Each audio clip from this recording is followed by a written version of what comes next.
seharusnya agendanya ini 2 jam ke depan ya, dengan 1 jam pemaparan materi. Hanya saja ini materi sudah coba saya padatkan, tapi masih tetap cukup banyak ya. Nanti mohon maaf kalau mungkin, waktunya agak lebih sedikit, menambah ya dari, waktu yang 1 jam tadi.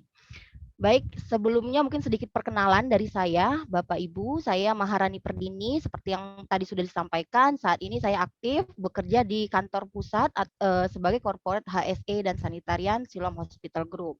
Dan per tahun ini saya juga mungkin sebagai informasi tambahan bahwa ke depannya lembaga akreditasi rumah sakit itu bukan hanya KARS ya, akan ada 6 lembaga akreditasi rumah sakit. Nah, salah satunya dari 6 ini sudah, mengeluarkan SK atau menunjuk saya sebagai surveyor akreditasi rumah sakit, di sini sebagai surveyor manajemen. Untuk organisasi sendiri, saya juga aktif sebagai pengurus komunitas ahli keselamatan dan kesehatan kerja rumah sakit untuk, Pangda DKI Jakarta. Jadi teman-teman, Bapak Ibu sekalian yang mungkin berkecimpung sebagai praktisi K3 rumah sakit mungkin bisa, ikut serta dalam, komunitas, ataupun organisasi ini. Kemudian saya juga sebagai anggota Perhimpunan Ahli Kesehatan, Kerja ya Indonesia atau PAKI. PAKI sendiri kan ada 2 ya, ada yang konstruksi. Nah, untuk yang, saya ikut dalam keanggotaannya ini adalah PAKI sebagai Perhimpunan Ahli Kesehatan Kerja Indonesia. Untuk beberapa lisensi yang sudah saya dapatkan sampai hari ini, mungkin Bapak Ibu bisa lihat sendiri ya, yang, bisa menunjang saya untuk, bekerja atau sebagai praktisi K3 rumah sakit. Mungkin kita mulai terkait akreditasi rumah sakit. Nah, untuk akreditasi rumah sakit sendiri, sama-sama kita pahami bahwa rumah sakit memang dipersyaratkan ya, terutama rumah sakit yang mungkin akan mengajukan sebagai rumah sakit yang bisa menerima BPJS harus memenuhi, akreditasi atau, memperoleh akreditasi rumah sakit. Untuk akreditasi rumah sakit sendiri beberapa, regulasi maupun kebijakan pemerintah yang mengatur antara lain Undang-Undang Nomor 44 Tahun 2009 tentang rumah sakit, Undang-Undang 36, Tahun 2009 tentang kesehatan, Undang-Undang 36 Tahun 2014 tentang tenaga kesehatan, Perpres Nomor 77 Tahun 2015 tentang pedoman organisasi rumah sakit, kemudian, Peraturan Menteri Kesehatan Nomor 12 Tahun 2020 ini yang baru ya tentang akreditasi rumah sakit, selanjutnya Peraturan Menteri Kesehatan Nomor 24 Tahun 2016 tentang teknis bangunan dan prasarana rumah sakit. Kemudian ada juga, dari kementerian yang sama ya, dari Kementerian Kesehatan Nomor 30 Tahun 2019 tentang klasifikasi dan perizinan rumah sakit, Peraturan Menteri Kesehatan Nomor 11 Tahun 2017 tentang keselamatan pasien, dan PMK Nomor 71 Tahun 2015 tentang pelayanan kesehatan pada jaminan kesehatan ya. Kemudian mungkin kita akan breakdown ya satu-satu dari regulasi yang cukup tinggi secara regulasi. Yang pertama terkait Undang-Undang Republik Indonesia ya, tadi nomor 44 tahun 2009, terutama pada pasal 40 ya terkait akreditasi rumah sakit. Mungkin Bapak Ibu bisa melihat ya dari undang-undang yang paling tinggi yang memayungi terkait rumah sakit juga menyebutkan terkait persyaratan untuk akreditasi rumah sakit. Kemudian di Peraturan Menteri Kesehatan ya, kita sama-sama rumah sakit ini tetap dari Kementerian Kesehatan ya yang mempunyai wewenang bisa dikatakan utuh ya terkait fasilitas kesehatan, juga menyebutkan pada Peraturan Menteri Kesehatannya nomor 30 tahun 2019 ya di pasal 34 ayat 2 ya, akreditasi merupakan persyaratan untuk perpanjangan izin operasional IORS ya, kalau izin operasional rumah sakit ya. Dan kalau kita mau melakukan perubahan kelas, misalnya dari kelas sebelumnya Bapak Ibu kelas C, mungkin Bapak Ibu mau upgrade menjadi kelas B seperti itu ya. Kemudian di Peraturan Menteri Kesehatan lagi nomor 71 tahun 2013 ya, untuk pasal 7-nya di poin B terutama bahwa salah satu persyaratan untuk bekerja sama dengan BPJS ya, maka rumah sakit harus memiliki sertifikat akreditasi. Jadi salah satu persyaratan yang diminta oleh BPJS sebagai pelayanan kesehatan yang bisa mengakomodir rujukan untuk pasien-pasien yang menggunakan BPJS. Salah satu rumah sakit tersebut harus memiliki sertifikat akreditasi. Mungkin Bapak Ibu ada beberapa Pokja ya yang ada di akreditasi. Pokja itu program kerja ya. Jadi ada 3 kelompok. Jadi kita ada standar manajemen, standar medis, dan standar keperawatan ya. Nah ini mungkin Bapak Ibu nantinya akan ada referensi baru. Jadi ya sebelum kita pakai SNAR 1.1, kedepannya dari Kementerian Kesehatan akan mengeluarkan sendiri standar akreditasi rumah sakit. Nah untuk standar hari ini yang kita akan sampaikan masih menggunakan SNAR 1.1 karena dari Kementerian Kesehatan sendiri baru disosialisasikan ke lembaga-lembaga akreditasi ya. Jadi belum ke seluruh pemangku kepentingan di rumah sakit ya. Nah, untuk standar akreditasi sendiri ya, untuk tingkatnya ada dari dasar, madya, utama, dan paripurna. Mungkin yang sering kita ketahui ya, dari sampai ke paripurna ya, rumah sakit mendapatkan sertifikasi ini. Kemudian kita bicara K3 ya. K3 ini apa sih K3? Apa sih kepentingan K3 dalam berkontribusi dalam memenuhi akreditasi rumah sakit. K3 rumah sakit sendiri sebenarnya acuannya sampai hari ini yang benar-benar spesifik terhadap penerapan K3 di rumah sakit, kita bisa mengacu ke Peraturan Menteri Kesehatan Nomor 66 Tahun 2016 ya, tentang K3 rumah sakit, di mana dalam regulasi ini menyampaikan K3 itu adalah segala kegiatan untuk menjamin, melindungi keselamatan dan kesehatan bagi sumber daya manusia rumah sakit ya. Jadi bukan hanya staf di sini ya, tapi termasuk pasien, pendamping pasien, pengunjung maupun lingkungan rumah sakit melalui upaya pencegahan kecelakaan kerja dan penyakit akibat kerja yang mungkin dihasilkan dari operasional rumah sakit. Untuk pelaksanaan K3RS sendiri kalau kita acu lagi ke PMK nomor 66 tahun 2016 ini ada beberapa yang perlu dikelola dari K3 rumah sakit. Yang pertama terkait manajemen resiko K3 rumah sakit, kemudian keselamatan dan keamanan di rumah sakit, kemudian pelayanan kesehatan kerja, pengelolaan B3 atau bahan berbahaya dan beracun tapi dari aspek K3-nya, kemudian pencegahan dan pengendalian kebakaran, pengelolaan prasarana rumah sakit dari aspek K3 karena balik lagi ya kita itu juga memastikan bahwa keselamatan dan kesehatan dari pasien dan pendamping pasien. Jadi kita perlu juga memastikan pengelolaan prasarana rumah sakit. Jadi yang kita akan lihat adalah dari aspek keselamatannya. Begitu juga dengan pengelolaan peralatan medis. Mungkin kalau di rumah sakit pengelolaan prasarana dan peralatan medis atau biomedis ya, itu dikelola oleh IPRS. Tapi balik lagi kita juga K3 punya kepentingan memastikan bahwa pasien dan pendamping pasien, pengunjung dan staf rumah sakit dalam keadaan selamat dan sehat, kita juga harus mengontrol atau mengawasi kegiatan-kegiatan ini. Dan terakhir kesiapsiagaan dalam menghadapi kondisi darurat atau bencana. Kemudian kalau kita sesuaikan tadi ya dari pemenuhan K3 dalam PMK 66 tahun 2016 dengan standar-standar akreditasi, maka kita akan dapatkan 2 pokja atau 2 program kerja yang mengacu atau bisa menjadi program kerja dari K3. Yang pertama manajemen fasilitas dan keselamatan atau MFK ya Bapak Ibu ya, yang dimana di dalam pokja ini itu mengatur atau menentukan standar yang terdiri dari manajemen resiko K3RS, keselamatan dan keamanan di rumah sakit, pengelolaan B3 dari APK3, pencegahan dan pengendalian kebakaran, pengelolaan prasarana rumah sakit ya, pengelolaan peralatan medis dan kesiapsiagaan menghadapi kondisi darurat atau bencana. Sedangkan untuk pelayanan kesehatan kerjanya kita bisa mengacu ke program kerja kompetensi dan kewenangan staf atau KKS untuk 8.2 ya. Nah, ini Bapak Ibu bisa acu. Jadi kita pun sebagai K3 harus ikut mengawasi atau memastikan program KKS itu dapat berjalan, terutama KKS 8.2-nya ya. Kita akan masuk dulu ke MFK, manajemen fasilitas dan keselamatan. Mungkin kalau di bahasanya di SNARS itu MFK, tapi kalau dibahasakan dalam JCI itu FMS ya, Facility Management and Safety ya Bapak Ibu.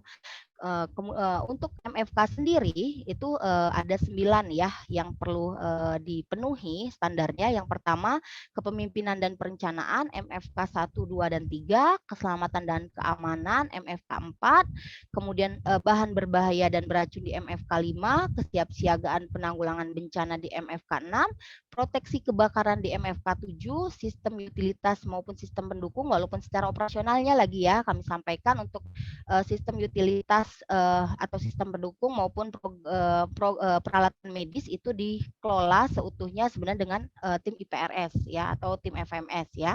Kemudian untuk program monitoring fasilitas di MFK 10 dan pendidikan staf di MFK 11 ya. Kemudian untuk MFK sendiri, manajemen fasilitas dan keselamatan ya, apa sih standar yang dibutuhkan, apa sih tuntutan dalam akreditasi Pokja ini. Yang pertama dan secara standar rumah sakit menjamin tersedianya fasilitas ya yang aman, berfungsi dan dapat mendukung ya kebutuhan dari pasien, keluarga, staf dan pengunjung. Untuk mencapai tujuan ini, fasilitas fisik, medik, dan peralatan lainnya, serta orang-orang yang harus mengelola ini secara efektif ya, maka manajemen rumah sakit harus ya memastikan satu, mengurangi dan mengendalikan bahaya dan resiko yang ada atau yang dihasilkan dari fasilitas yang ada di rumah sakit. Kemudian mencegah kecelakaan dan cedera yang mungkin berasal dari fasilitas, balik lagi kami sampaikan fasilitas sarana maupun prasarana yang ada di rumah sakit. Kemudian memelihara kondisi aman, jangan sampai rumah sakit itu ya karena aksesnya tidak dibatasi ya, jadi dari segi keamanan juga beresiko. Kemudian manajemen yang efektif tersebut termasuk dalam perencanaan, pendidikan dan pemantauan. Jadi untuk memastikan MFK ini berjalan, kita sudah harus menyesuaikan atau menyusun dari mulai perencanaan, bagaimana kita mendidik staf-staf kita maupun pengunjung lainnya atau penghuni lainnya ya, untuk memastikan bahwa poin-poin tadi bisa diterapkan dan sampai ke pemantauan ataupun pengawasannya. Dari pimpinan rumah sakit harus merencanakan ruang, peralatan dan sumber daya yang dibutuhkan agar aman, efektif serta dapat menunjang keberlangsungan pelayanan klinik terhadap pasien. Kemudian seluruh staf yang dilatih maupun dididik tentang fasilitas, cara mengurangi resiko dan bagaimana mengawasi dan jika terjadi insiden atau ketidaksesuaian segera melaporkan ke manajemen terkait ya. Kemudian kriteria kinerja yang digunakan untuk memonitor sistem yang penting ya, sistem kunci ya. Kalau sistem kunci, kita bicara sistem kunci itu gas, listrik gitu ya. Kemudian air itu yang termasuk dalam sistem kunci untuk mengidentifikasi karena sistem ini sangat penting di rumah sakit. Jadi kita perlu mengidentifikasi bagaimana jika terjadi sebuah insiden atau keterbatasan ya atau kehilangan akses dari sistem kunci ini dan bagaimana melakukan perbaikannya. Oke, untuk MFK 1 kita akan mulai di kepemimpinan dan perencanaan. Dari standar MFK 1 ya, rumah sakit mematuhi peraturan perundang-undangan tentang bangunan, perlindungan kebakaran, juga disebutkan ya secara spesifik di sini ya terkait kebakaran dan persyaratan fasilitas. Pengelolaan yang diperlukan ya memahami standar perundang-undangan dan persyaratan yang ditetapkan, menerapkan persyaratan fasilitas yang berlaku, termasuk izin dan sertifikat yang dipersyaratkan dalam sebuah bangunan sarana dan prasarana rumah sakit. Kemudian dan tidak kalah pentingnya kan kegiatan pasti membutuhkan biaya ya. Jadi dari manajemen harus membuat perencanaan ya anggaran untuk peningkatan dan penggantian dari fasilitas sarana dan prasarana ini. Kemudian melakukan perbaikan hasil pemeriksaan dilakukan otoritas setempat di luar rumah sakit ya. Kalau misalnya pemeriksaan tersebut misalnya laik fungsi itu harus memang melibatkan pihak ketiga atau pihak di eksternal, kita pun harus memastikan kegiatan ini tetap dilakukan. Ini untuk daftar regulasi sendiri ya terkait MFK, manajemen fasilitas dan keselamatan. Bapak Ibu bisa nanti baca saja ya karena terkait dengan pengelolaan fasilitas yang ada di rumah sakit. Untuk perizinan rumah sakit sendiri yang perlu kita siapkan atau harus kita miliki ketika akan mengajukan akreditasi, yang pertama izin mendirikan rumah sakit ya. Kemudian izin mendirikan IMB-RS ya kalau istilah di rumah sakitan ya. Kemudian ada IORS, izin operasional rumah sakit, SLF, sertifikat layak fungsi ya dari kegiatan rumah sakit tersebut. Kemudian IPLC ya, mungkin istilah dulu instalasi izin pembuangan limbah cair, tapi dengan adanya PP 66 tahun 2021 sudah menjadi pertek ya, persetujuan teknis ya pengelolaan limbah cair, kemudian izin genset, izin radiologi jika rumah sakit itu ada pelayan radiologi ya dari CT scan, CAT lab, kedokteran nuklir gitu ya, semua yang menggunakan radiologi itu harus memiliki izin. Kemudian SKK untuk Jakarta, sertifikat keselamatan kebakaran, ataupun mungkin di daerah lain menggunakan istilah rekomendasi Damkar. Kemudian izin insenerator jika pengelolaan limbah di rumah sakit tersebut menggunakan insenerator di internal rumah sakit. Kemudian persetujuan lingkungan atau izin lingkungan yang sebelumnya diistilahkan seperti itu ya. Kemudian izin instalasi petir. Nah, ini mungkin contoh dari perizinan ya fasilitas di rumah sakit ya, dari instalasi listrik di tempat kerja ya Bapak Ibu sampai ke izin membangun izin pemakaian lift, sorry. Kemudian program manajemen resiko ya, rencana tahunan MFK di rumah sakit atau dalam MFK 2 yaitu program manajemen resiko fasilitas dan lingkungan yang menggambarkan pengelolaan resiko pada penghuni rumah sakit. Dalamnya ya, jadi kalau ditanya apa aja sih manajemen resiko di rumah sakit, sebenarnya manajemen resiko itu adalah program-program yang ada di MFK. Yang pertama program keselamatan keamanan ya, yang isinya terkait pengelolaan keselamatan yang bisa diartikan suatu tingkatan keadaan tertentu di mana gedung, halaman, ground dan peralatan rumah sakit tidak menimbulkan bahaya atau resiko bagi pasien, staf dan pengunjung. Sedangkan untuk keamanannya kita bisa definisikan sebagai proteksi dari kehilangan, pengerusakan, dan kerusakan atau akses serta penggunaan oleh mereka yang tidak berwenang. Jadi kalau kita bisa simpulkan ini sebagai saya praktisi, bedanya kapan dikatakan keselamatan itu, kapan dikatakan keamanan. Keselamatan itu jika sumbernya adalah fasilitas atau benda mati atau alat-alat dari fasilitas. Ya, contohnya tadi ya keselamatan itu misalnya dari radiasi ya atau dari genset. Nah, itu walaupun nanti yang resikonya terhadap manusia. Sedangkan kalau keamanan itu sumber penyebabnya itu dari manusia. Penculikan bayi, Bapak Ibu kehilangan barang, kemudian ancaman personal itu termasuk di keamanan. Kemudian di program selanjutnya dalam program manajemen resiko adalah bahan berbahaya atau B3 ya, di mana kita harus memastikan dalam program ini ada penanganan, penyimpanan, dan bagaimana menggunakan bahan radioaktif serta bahan-bahan berbahaya lainnya yang harus kita kendalikan ya. Jadi harus B3 ini secara penyimpanan dan bagaimana kita menanganinya itu aman bagi manusia, termasuk nanti limbah yang dihasilkan ya dari aktivitas yang ada di rumah sakit. Kemudian program selanjutnya adalah manajemen emergensi ya, anggapan terhadap terjadinya bencana ya, jadi dari bencana alam ya, kemudian bencana manusia ya yang mungkin terjadi di rumah sakit. Kemudian pengamanan kebakaran, properti dan penghuni dilindungi dari kebakaran dan asap. Jadi dalam program ini, program kerja ini, manajemen resiko terkait pengamanan kebakaran, yang kita harus pastikan keamanannya itu bukan hanya penghuninya saja ya Bapak Ibu, tapi terkait properti juga ya, karena balik lagi pasien itu sangat bergantung dengan peralatan-peralatan yang ada di rumah sakit. Jadi kita tidak bisa hanya menyelamatkan manusianya saja ya, tapi properti yang ada di rumah sakit itu perlu juga kita lindungi.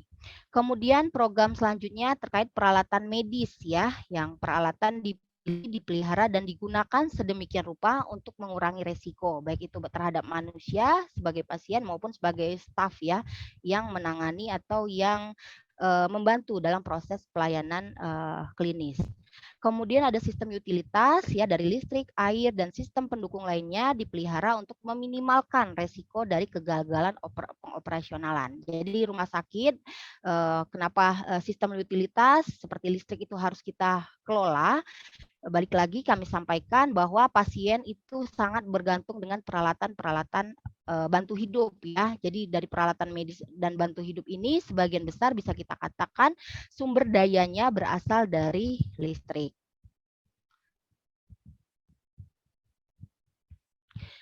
Kemudian untuk MFK 3, staf maupun organisasi yang kompeten sebagai pengawas. Jadi untuk memastikan bahwa program-program manajemen risiko itu tadi benar-benar dijalankan, harus ada orang maupun organisasi ya yang cukup kompeten ya dan diakui ya tentunya untuk melakukan pengawasan dari kegiatan-kegiatan manajemen risiko tadi ya. Jadi dalam pemenuhannya dalam MFK 3 ini ada individu atau organisasi yang kompeten bertugas mengawasi perencanaan dan pelaksanaan program manajemen risiko, fasilitas dan lingkungan ya. Pengawasan yang dilakukan oleh staf atau organisasi ini meliputi ya dari pelaksanaan program. Jadi dari program-program manajemen risiko itu akan disusunlah kegiatan-kegiatan yang akan dilakukan, yaitu biasanya kalau di program kerja itu direncanakan dalam 1 tahun.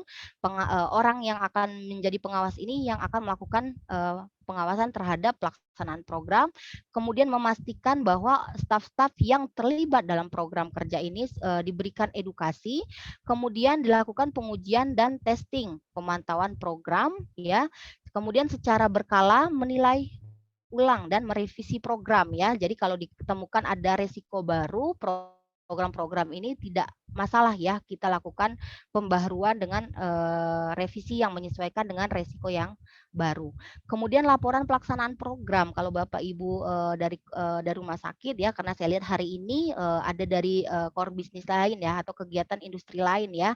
Kalau di rumah sakit dari program-program kerja ini kita harus membuat evaluasi programnya setiap 3 bulan. Nah, ini termasuk upaya dalam mengawasi manajemen risiko dari MFK. Kemudian tugas dari pengawas juga mengorganisasikan dan mengolah laporan kejadian insiden dan melakukan analisa dan upaya perbaikan. Jadi termasuk nanti upaya yang dilakukan atau tugas dari pengawas ini adalah untuk memastikan bahwa jika terjadi insiden, insiden itu dilaporkan ya, baik itu mungkin secara manual ya dan dipastikan dilakukan investigasi terhadap insiden tersebut. Kemudian kita ke MFK keempat, ini salah satu mulai program kerja yang ada di MFK terkait keselamatan dan keamanan. Dalam standar ini mempersyaratkan rumah sakit mempunyai program pengelolaan keselamatan dan keamanan melalui penyediaan fasilitas fisik dan menciptakan lingkungan yang aman bagi penghuni rumah sakit ya. Jadi bukan hanya bagi staf ya, tapi bagi pasien, pengunjung, tenan, mungkin ya, outsourcing. Jadi semua orang yang ada di area rumah sakit. Tadi untuk keselamatan dan keamanan sudah kami sampaikan ya, kira-kira perbedaannya seperti apa. Kemudian untuk regulasi ya dan program keselamatan keamanan ini sendiri ya yang perlu kita akomodir. Yang pertama, asesmen resiko bangunan ya, ruangan area, peralatan dan perabotan dan fasilitas lain yang berpotensi menimbulkan cedera. Ini bisa kita tuangkan dalam Dena area berisiko keselamatan. Nah, nanti Bapak Ibu bisa dari Dena rumah sakit diberikan tanda mana saja sih area-area yang beresiko terkait keselamatan ya. Jadi area-area yang mana tadi ya bisa kita simpulkan bahwa peralatan ini kalau ada apa-apa seperti misalnya genset ya Bapak Ibu ya, genset, area pelayanan radiasi itu kan beresiko terhadap keselamatan. Itu nanti Bapak Ibu tandai. Kemudian kita perlu juga menyediakan asesmen area terjadinya kehilangan, gangguan maupun tindakan kekerasan, penggunaan akses oleh orang-orang yang tidak berwenang dalam Dena area beresiko keamanan. Boleh nanti jadiin satu di Dena area beresiko keselamatan dan Dena area beresiko keamanan dalam satu Dena, tapi mungkin ada pembeda warna ya sebagai penandanya ya. Dena area beresiko keamanan ini sendiri Bapak Ibu bisa identifikasi ya. Misalnya area mana saja sih yang mungkin kontak dengan pasien sehingga mungkin akan terjadi tindakan kekerasan. Misalnya di kasir gitu ya Bapak Ibu ya. Front office ya, kemudian juga bisa akses-akses pintu-pintu yang apa ya, jadi bukaan dari luar bisa masuk ke area rumah sakit. Kemudian yang perlu kita lakukan, melakukan pemeriksaan fasilitas secara berkala dan terdokumentasi ya, bisa dengan facility tour ya. Jadi kita secara rutin melakukan pemeriksaan-pemeriksaan di area-area rumah sakit. Kemudian melakukan asesmen resiko prakonstruksi. Biasanya kita akomodir dengan form-form ya yang melibatkan orang-orang terkait seperti IPCN, karena dalam PCRA itu ada ICRA ya yang memang secara form milik infection control ya. Kemudian ada juga pemilik dari kegiatan konstruksi, biasanya dari tim IPRS ya atau FMS rumah sakit. Kemudian merencanakan dan melakukan pencegahan dan menyediakan fasilitas pendukung yang aman, penggunaan kartu identitas, bagaimana kita mengelola dan memastikan pemberian identitas bagi pengunjung-pengunjung rumah sakit ya maupun staf-staf yang ada di rumah sakit. Kemudian memasang kamera sistem CCTV ya yang mungkin harus dan disediakan pemantau bisa 24 jam ya yang mungkin yang terintegrasi dengan sistem-sistem yang ada di rumah sakit yang dimonitor 24 jam. Kemudian menyediakan fasilitas yang aman sesuai dengan peraturan perundangan ya. Jadi misalnya kita harus menyediakan lift, tapi liftnya dilakukan pemeriksaan secara rutin, kemudian ada penangkal petir, kemudian ada genset yang secara rutin juga diuji gitu ya Bapak Ibu ya. Nah, mungkin salah satu yang kita akan sampaikan kembali terkait PCRA. Apa sih PCRA itu ya?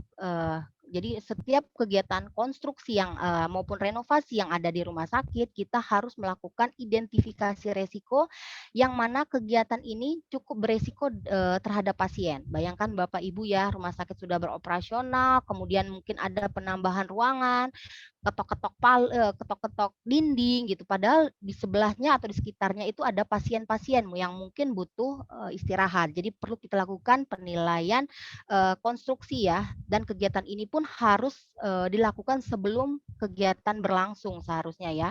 Di mana kegiatan ini akan mengidentifikasi ya resiko-resiko baik itu dari kualitas udara, kemudian infection control-nya bagaimana, mengganggu sistem utilitas rumah sakit atau tidak, kemudian kegiatan ini juga menghasilkan kebisingan atau tidak, kemudian getaran, B3 yang mungkin dihasilkan, kemudian keadaan darurat. Apakah dengan adanya kegiatan ini akan mengganggu prosedur atau sistem fasilitas keadaan darurat yang ada di rumah sakit. Contohnya apa? Mungkin saja karena kegiatan ini membobok dinding yang mungkin menghasilkan debu, mau nggak mau dari tim kontraktor akhirnya menutup sprinkler. Ya, jadi kita tidak bisa nih memastikan kalau terjadi kebakaran, sprinkler benar-benar bisa efektif ya atau aktif ya. Kemudian ini contoh PCRA ya. Sebenarnya PCRA ini silakan disesuaikan mau seperti apa Bapak Ibu membuat PCRA, silakan, yang pasti harus mengidentifikasi atau bisa mengakomodir secara resiko apa saja sih yang perlu kita lihat. Tadi dari getaran, udara, infection control ya yang memang seharusnya terakomodir dalam form ini. Kemudian di keselamatan dan keamanan juga diminta terkait simbol-simbol. Jadi ada simbol-simbol bahaya, baik itu mungkin bahaya radiasi, kemudian gamma knife, MRI ya, MRI misalnya memastikan bahwa tidak ada logam mungkin ya yang masuk ke area tersebut gitu ya. Kemudian kita next ke MFK 5 terkait bahan berbahaya ya, B3. Secara standar dia rumah sakit ini meminta secara standar rumah sakit harus mempunyai ya sebuah kebijakan ataupun regulasi yang isinya mengatur terkait bagaimana melakukan pendataan B3 yang kita gunakan atau inventarisasi B3, kemudian bagaimana menanganinya secara aman, bagaimana menyimpannya secara aman, dan bagaimana penggunaan dan pengendaliannya ataupun pengawasan dari penggunaan B3 maupun penyimpanan B3 yang ada di rumah sakit. Kemudian dan juga tercantum dalam standar ini bagaimana limbah B3 yang dihasilkan di rumah sakit itu terkelola dengan baik ya. Untuk kebijakan B3 sendiri atau standar yang diminta dalam MFK ini diantaranya harus mengatur bagaimana melakukan identifikasi ya. Tadi ya kita buatlah daftar list B3 yang bisa di list B3 atau daftar B3 ini secara formulir berisi jenis, jumlah, dan lokasi di mana B3 itu ditempatkan. Ya, list B3 ini seharusnya bisa kita update ya sesering mungkin ya. Jadi setiap ada B3 baru di rumah sakit, kita sudah bisa cantumkan dalam list B3 ini. List B3 ini pun harus kita simpan di setiap ruangan. Jadi dari setiap ruangan sendiri bisa memastikan B3 apa saja yang ada di ruangan mereka. Dan secara master, mungkin secara list B3 rumah sakit mungkin bisa disimpan oleh tim K3 ataupun tim sanitarian yang ada di rumah sakit. Kemudian tadi ya daftar inventaris ini selalu dimutakhir atau terupdate, kemudian penanganan dan penyimpanan serta penggunaan B3 dan limbahnya, APD dan prosedur dalam keadaan darurat. Jadi bagaimana standar APD yang harus kita gunakan ketika menggunakan B3 tersebut dan bagaimana jika ada keadaan darurat, baik itu terpapar, misalnya ke mata, kemudian ke tubuh, kemudian bagaimana jika tertelan, ya itu bagaimana prosedurnya. Kemudian dan tidak kalah penting secara visualisasi itu terkomunikasi. B ini termasuk B3 kategori apa. Makanya setiap B3 harus tercantum simbol dari B3 tersebut maupun limbah B3 tersebut. Kemudian jika terjadi insiden harus ada sistem bagaimana melaporkan dan bagaimana menginvestigasi insiden tersebut. Investigator ini bisa kita tentukan misalnya unit kerja yang ada di area tersebut, kemudian orang yang memang ahli terkait B3, misalnya sanitarian gitu ya, harus kita libatkan. Kemudian dari B3 yang kita inventarisasi tadi bisa sebagai acuan kita perlu menyediakan SDS. Mungkin dulu istilahnya MSDS ya Bapak Ibu, sekarang istilahnya sebenarnya sudah cukup lama kalau Bapak Ibu sering searching misalnya dokumen keselamatan bahan produk-produk luar itu sudah menggunakan istilah SDS.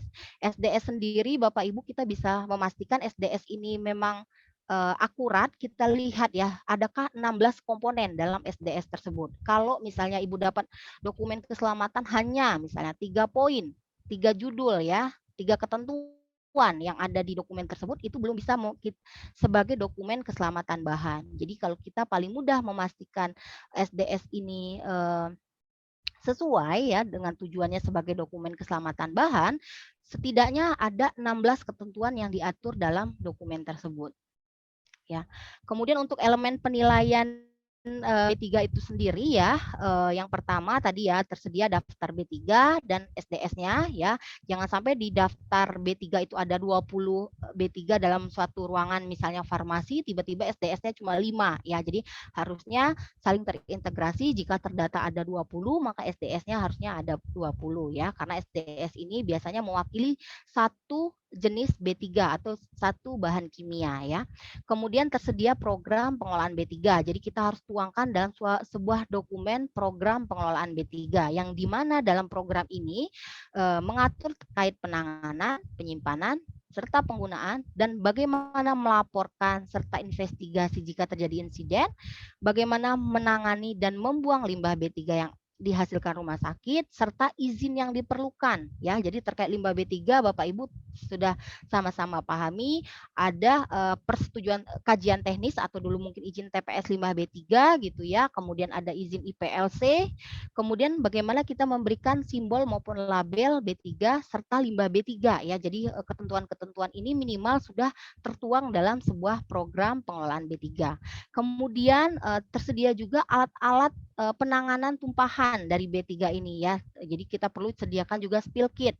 Dulu spill kit ini perlu kita sediakan 4 ya, spill kit tumpahan cairan tubuh atau infeksius, kemudian tumpahan sitotoksik, kemudian bahan kimia, kemudian ada sitotoksik merkuri. Tapi per 2020 kita sudah tidak diperkenankan ya Bapak Ibu alkes yang menggunakan berbahan merkuri ya. Jadi kemungkinan spill kit bermerkuri pun tidak perlu kita sediakan lagi.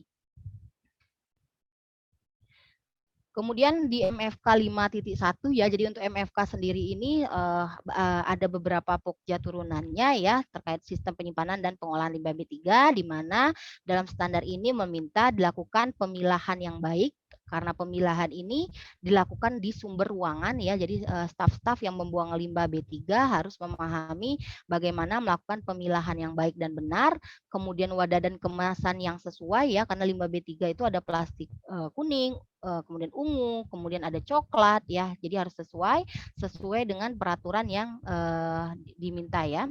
Kemudian izin TPS limbah B3 dan IPLC, izin pengelolaan limbah B3 misalnya kita menggunakan insenerator. Kemudian kalau kita menggunakan pihak ketiga, transporter maupun pemungutan limbah B3, kita harus menyiapkan juga kontrak dengan pihak ketiga ya. Ini contoh-contoh spill kit Bapak Ibu ya. Jadi spill kit itu adalah sebuah kit yang isinya baik itu APD, kemudian bahan-bahan untuk menangani tumpahan ya, sampai ke wadah untuk buangan dari penanganan tumpahan ini. Kemudian kita lemari B3 ya, khususnya karena biasanya kalau lemari yang besi ini kan untuk yang penyimpanan limbah B3 dengan sifat mudah menyala, beracun ya, kemudian korosif ya, bisa ditempatkan dalam suatu lemari khusus ya.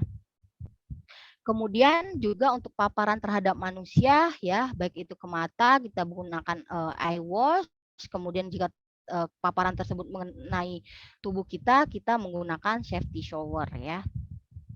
Kemudian ini contoh-contoh untuk kemasan limbah B3 ya, selain nanti ada tempat sampah khusus yang ukurannya lebih kecil dan biasanya kita bungkus kembali menggunakan plastik ya.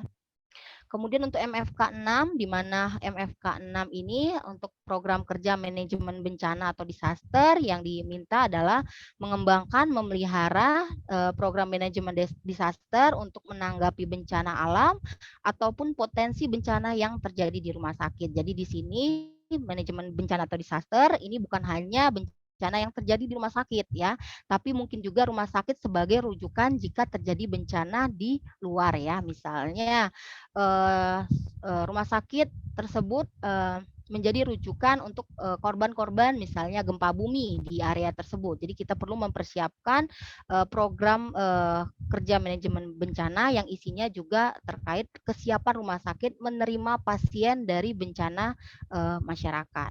Kemudian penyusunan program ini mulai dengan identifikasi jenis bencana yang mungkin terjadi di daerah di mana rumah sakit berada dan dampaknya terhadap rumah sakit. Jadi bisa saja rumah sakit itu memiliki bencana berbeda-beda. Misalnya di rumah sakit di Jakarta akan berbeda resiko bencananya dengan di Bogor. Misalnya rumah sakit di Jakarta bencana yang mungkin terjadi dan dialami oleh rumah sakit misalnya banjir gitu ya Bapak Ibu ya. Jadi mungkin akan ada perbedaan antara satu rumah sakit dengan rumah sakitnya lain keterkaitannya dengan bencana yang mungkin terjadi.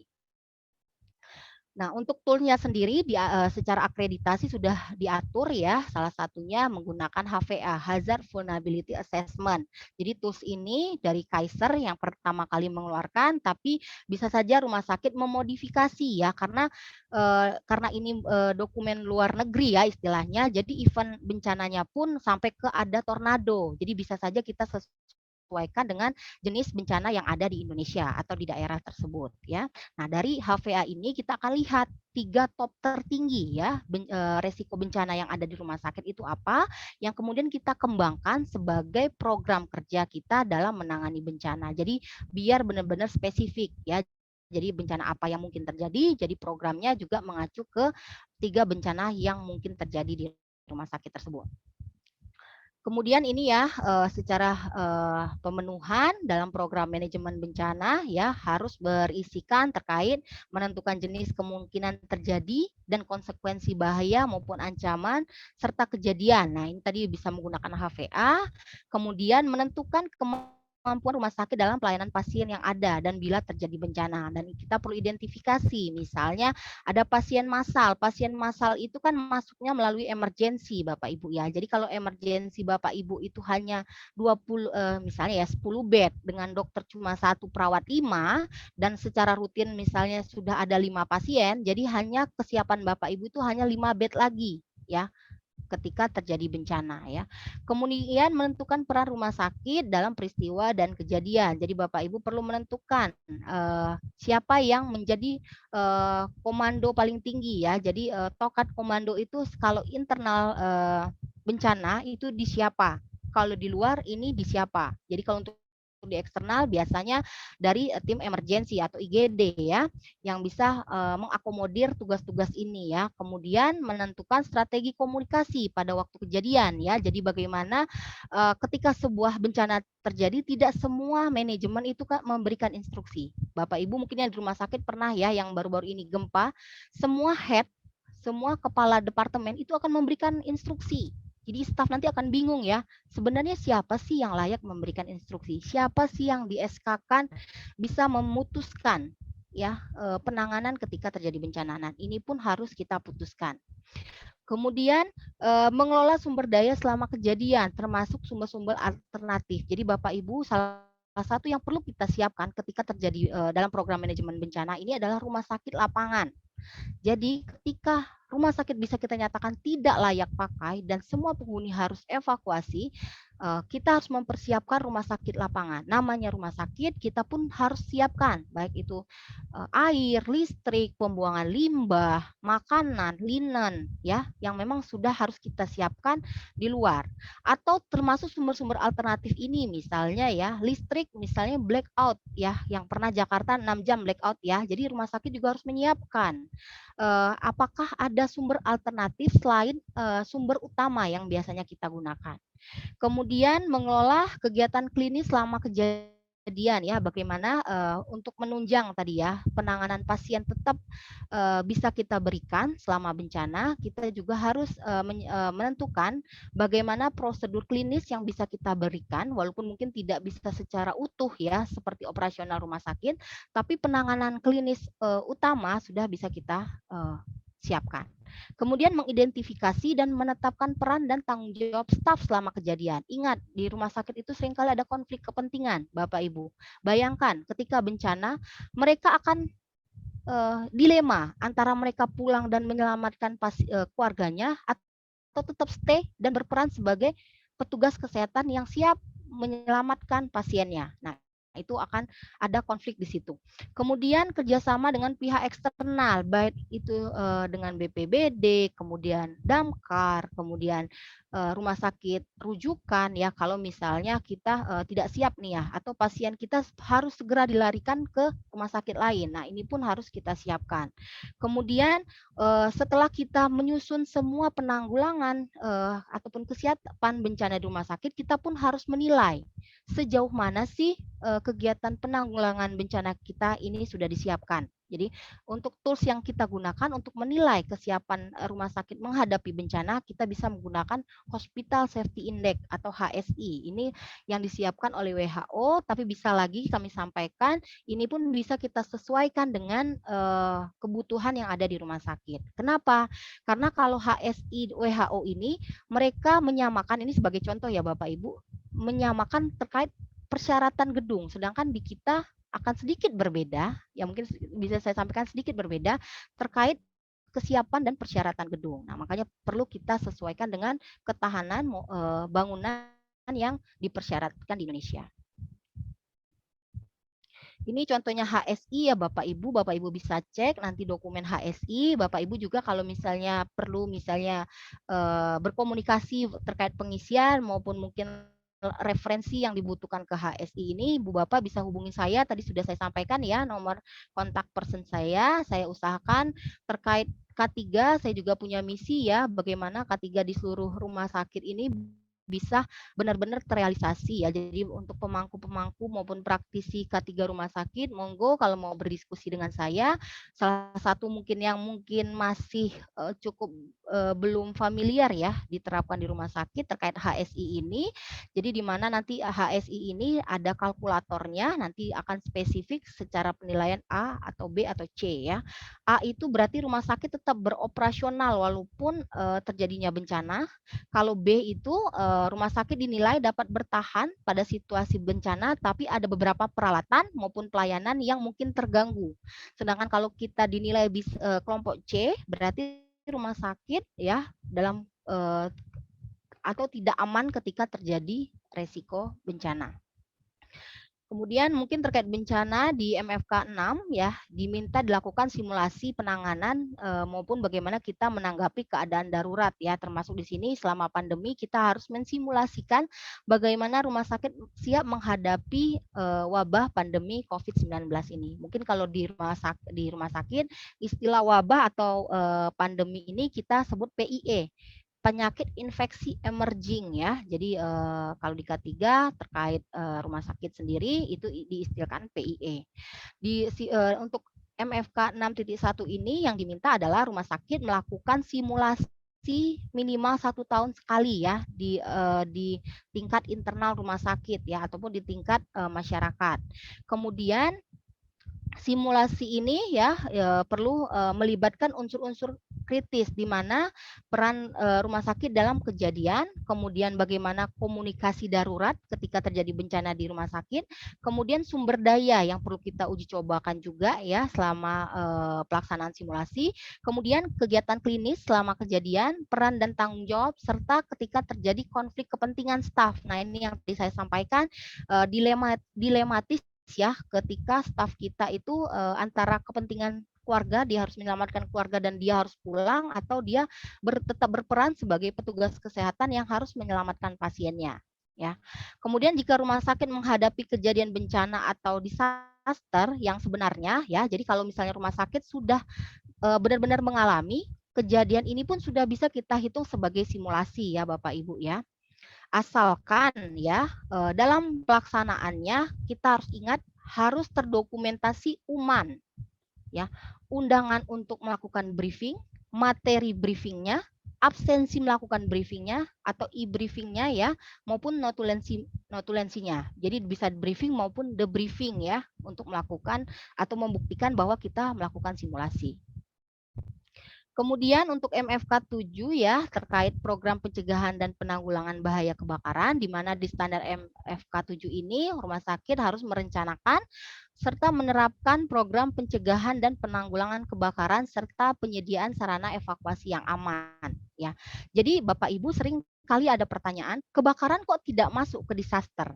Karena pada prinsipnya setelah kita benar-benar dalami, kita baca beberapa referensi, kebakaran itu termasuk hal yang bisa kita cegah. Beda dengan bencana, kejadiannya tidak bisa kita cegah. Makanya kebakaran itu tidak termasuk ke bencana ya Bapak Ibu ya. Di dalam MFK ini poin-poin yang diminta adalah rumah sakit melaksanakan program untuk memastikan bahwa seluruh penghuni rumah sakit aman dari kejadian kebakaran maupun asap ataupun kedaruratan lain dalam rumah sakit ya yang bersumber dari terjadinya kebakaran. Kemudian perlu melakukan identifikasi resiko dan bagaimana kita meminimalkan resiko. Ingat Bapak Ibu ya, kita evakuasi adalah opsi terakhir. Makanya di rumah sakit kebakaran itu ditekankan bukan dari upaya pemadamannya, tapi bagaimana kita mencegah kebakaran itu tidak terjadi. Ya, makanya di sini yang paling banyak poinnya yang diminta atau yang harus kita penuhi di poin pencegahannya ya. Perencanaan meliputi pencegahan, deteksi dini, pemadaman ya baik itu secara aktif maupun pasif, kemudian pengurangan termasuk jalan evakuasi dalam merespon terjadinya kebakaran atau keadaan darurat lainnya selain kebakaran ya. Jadi kalau Bapak Ibu lihat di MFK untuk akses darurat itu masuknya ke MFK 7 ya, bukan ke program kerja bencana ya. Kemudian rumah sakit secara teratur melakukan uji coba setiap peralatan yang terkait deteksi dini dan pemadaman. Jadi ini ya sertifikat Damkar itu sebagai lisensi atau uji coba ya bahwa peralatan-peralatan ini sudah dilakukan uji coba dan hasilnya baik ya. Kemudian rumah sakit menyusun mengimplementasikan serta rencana untuk membatasi ya area merokok. Jadi rumah sakit merupakan area dilarang merokok. Itu pun kita harus atur dalam MFK 7. Kemudian untuk tadi ada perencanaan, kita pun harus menilai ya selain bencana kebakaran pun harus kita nilai ya di area mana saja baik itu dari ruangan maupun secara general rumah sakit yang memiliki resiko kebakaran ya. Di rumah sakit itu unsur oksigen ya dari segitiga api itu paling tinggi ya di kegiatan lain ya. Kemudian tekanan dan resiko lainnya di kamar operasi. Ingat di kamar operasi itu ada tekanan juga ya, di mana dengan adanya tekanan positif ini bisa menghasilkan atau menyebabkan eh, asap itu akan bertumpuk di ruangan tersebut ya. Kemudian sistem pemisahan, pengisolasian dan kompartemenisasi ya. Jadi ada beberapa ruang terutama area kritikal harusnya desain ruangannya atau bangunannya itu kompartemen, yaitu kalau di Indonesia kompartemen itu adalah ruangan yang tahan terhadap api minimal 2 jam. Kemudian daerah penyimpanan unsur segitiga api ya. Jadi ada 3 unsur api di mana kamar linen ya. Jadi kalau segitiga api ada udara, oksigen, bahan bakar yang paling cukup tinggi di rumah sakit itu ya. Kalau untuk bahan bakar ada di linen ya. Kemudian medical record ya yang isinya semuanya kertas ya. Kalau belum pakai sistem semua terintegrasi dalam sebuah sistem ya tentunya ya. Kemudian tempat pengumpulan sampah, kemudian sentral gas oksigen, kemudian mungkin area kritikal seperti ruang operasi, ICU, ICCU ya yang memang pasiennya menggunakan oksigen ya. Jadi akan ada akumulasi kandungan oksigen pada ruangan-ruangan ini ya. Kemudian sarana dan jalan dan keluar untuk prosedur evakuasi, kemudian bagaimana asesmen resiko dari area dapur. Ingat ya Bapak Ibu, untuk rumah sakit yang memiliki dapur, resiko tertinggi di rumah kebakaran di rumah sakit salah satunya dari aktivitas kitchen atau dapur ya. Kemudian bagaimana penanganan resiko di laundry dan linen, sistem tenaga listrik darurat dan peralatannya, kemudian gas medis dan komponen sistem vakum ya. Jadi selain gas medis ada sistem vakum ya yang perlu ditangani maupun diidentifikasi resikonya. Nah, untuk mengidentifikasi resikonya ini kita juga secara akreditasi cukup sudah menyampaikan apa yang bisa kita gunakan yaitu FSRA, Fire Safety Risk Assessment. Ini pun sudah terakomodir kalau Bapak Ibu di rumah sakitnya mungkin langsung menggunakan FSRA ini silakan, tapi bisa juga biar lebih benar-benar aktual data yang bisa kita peroleh, kita bisa modifikasi sesuai dengan kondisi rumah sakit maupun keadaan yang ada di Indonesia.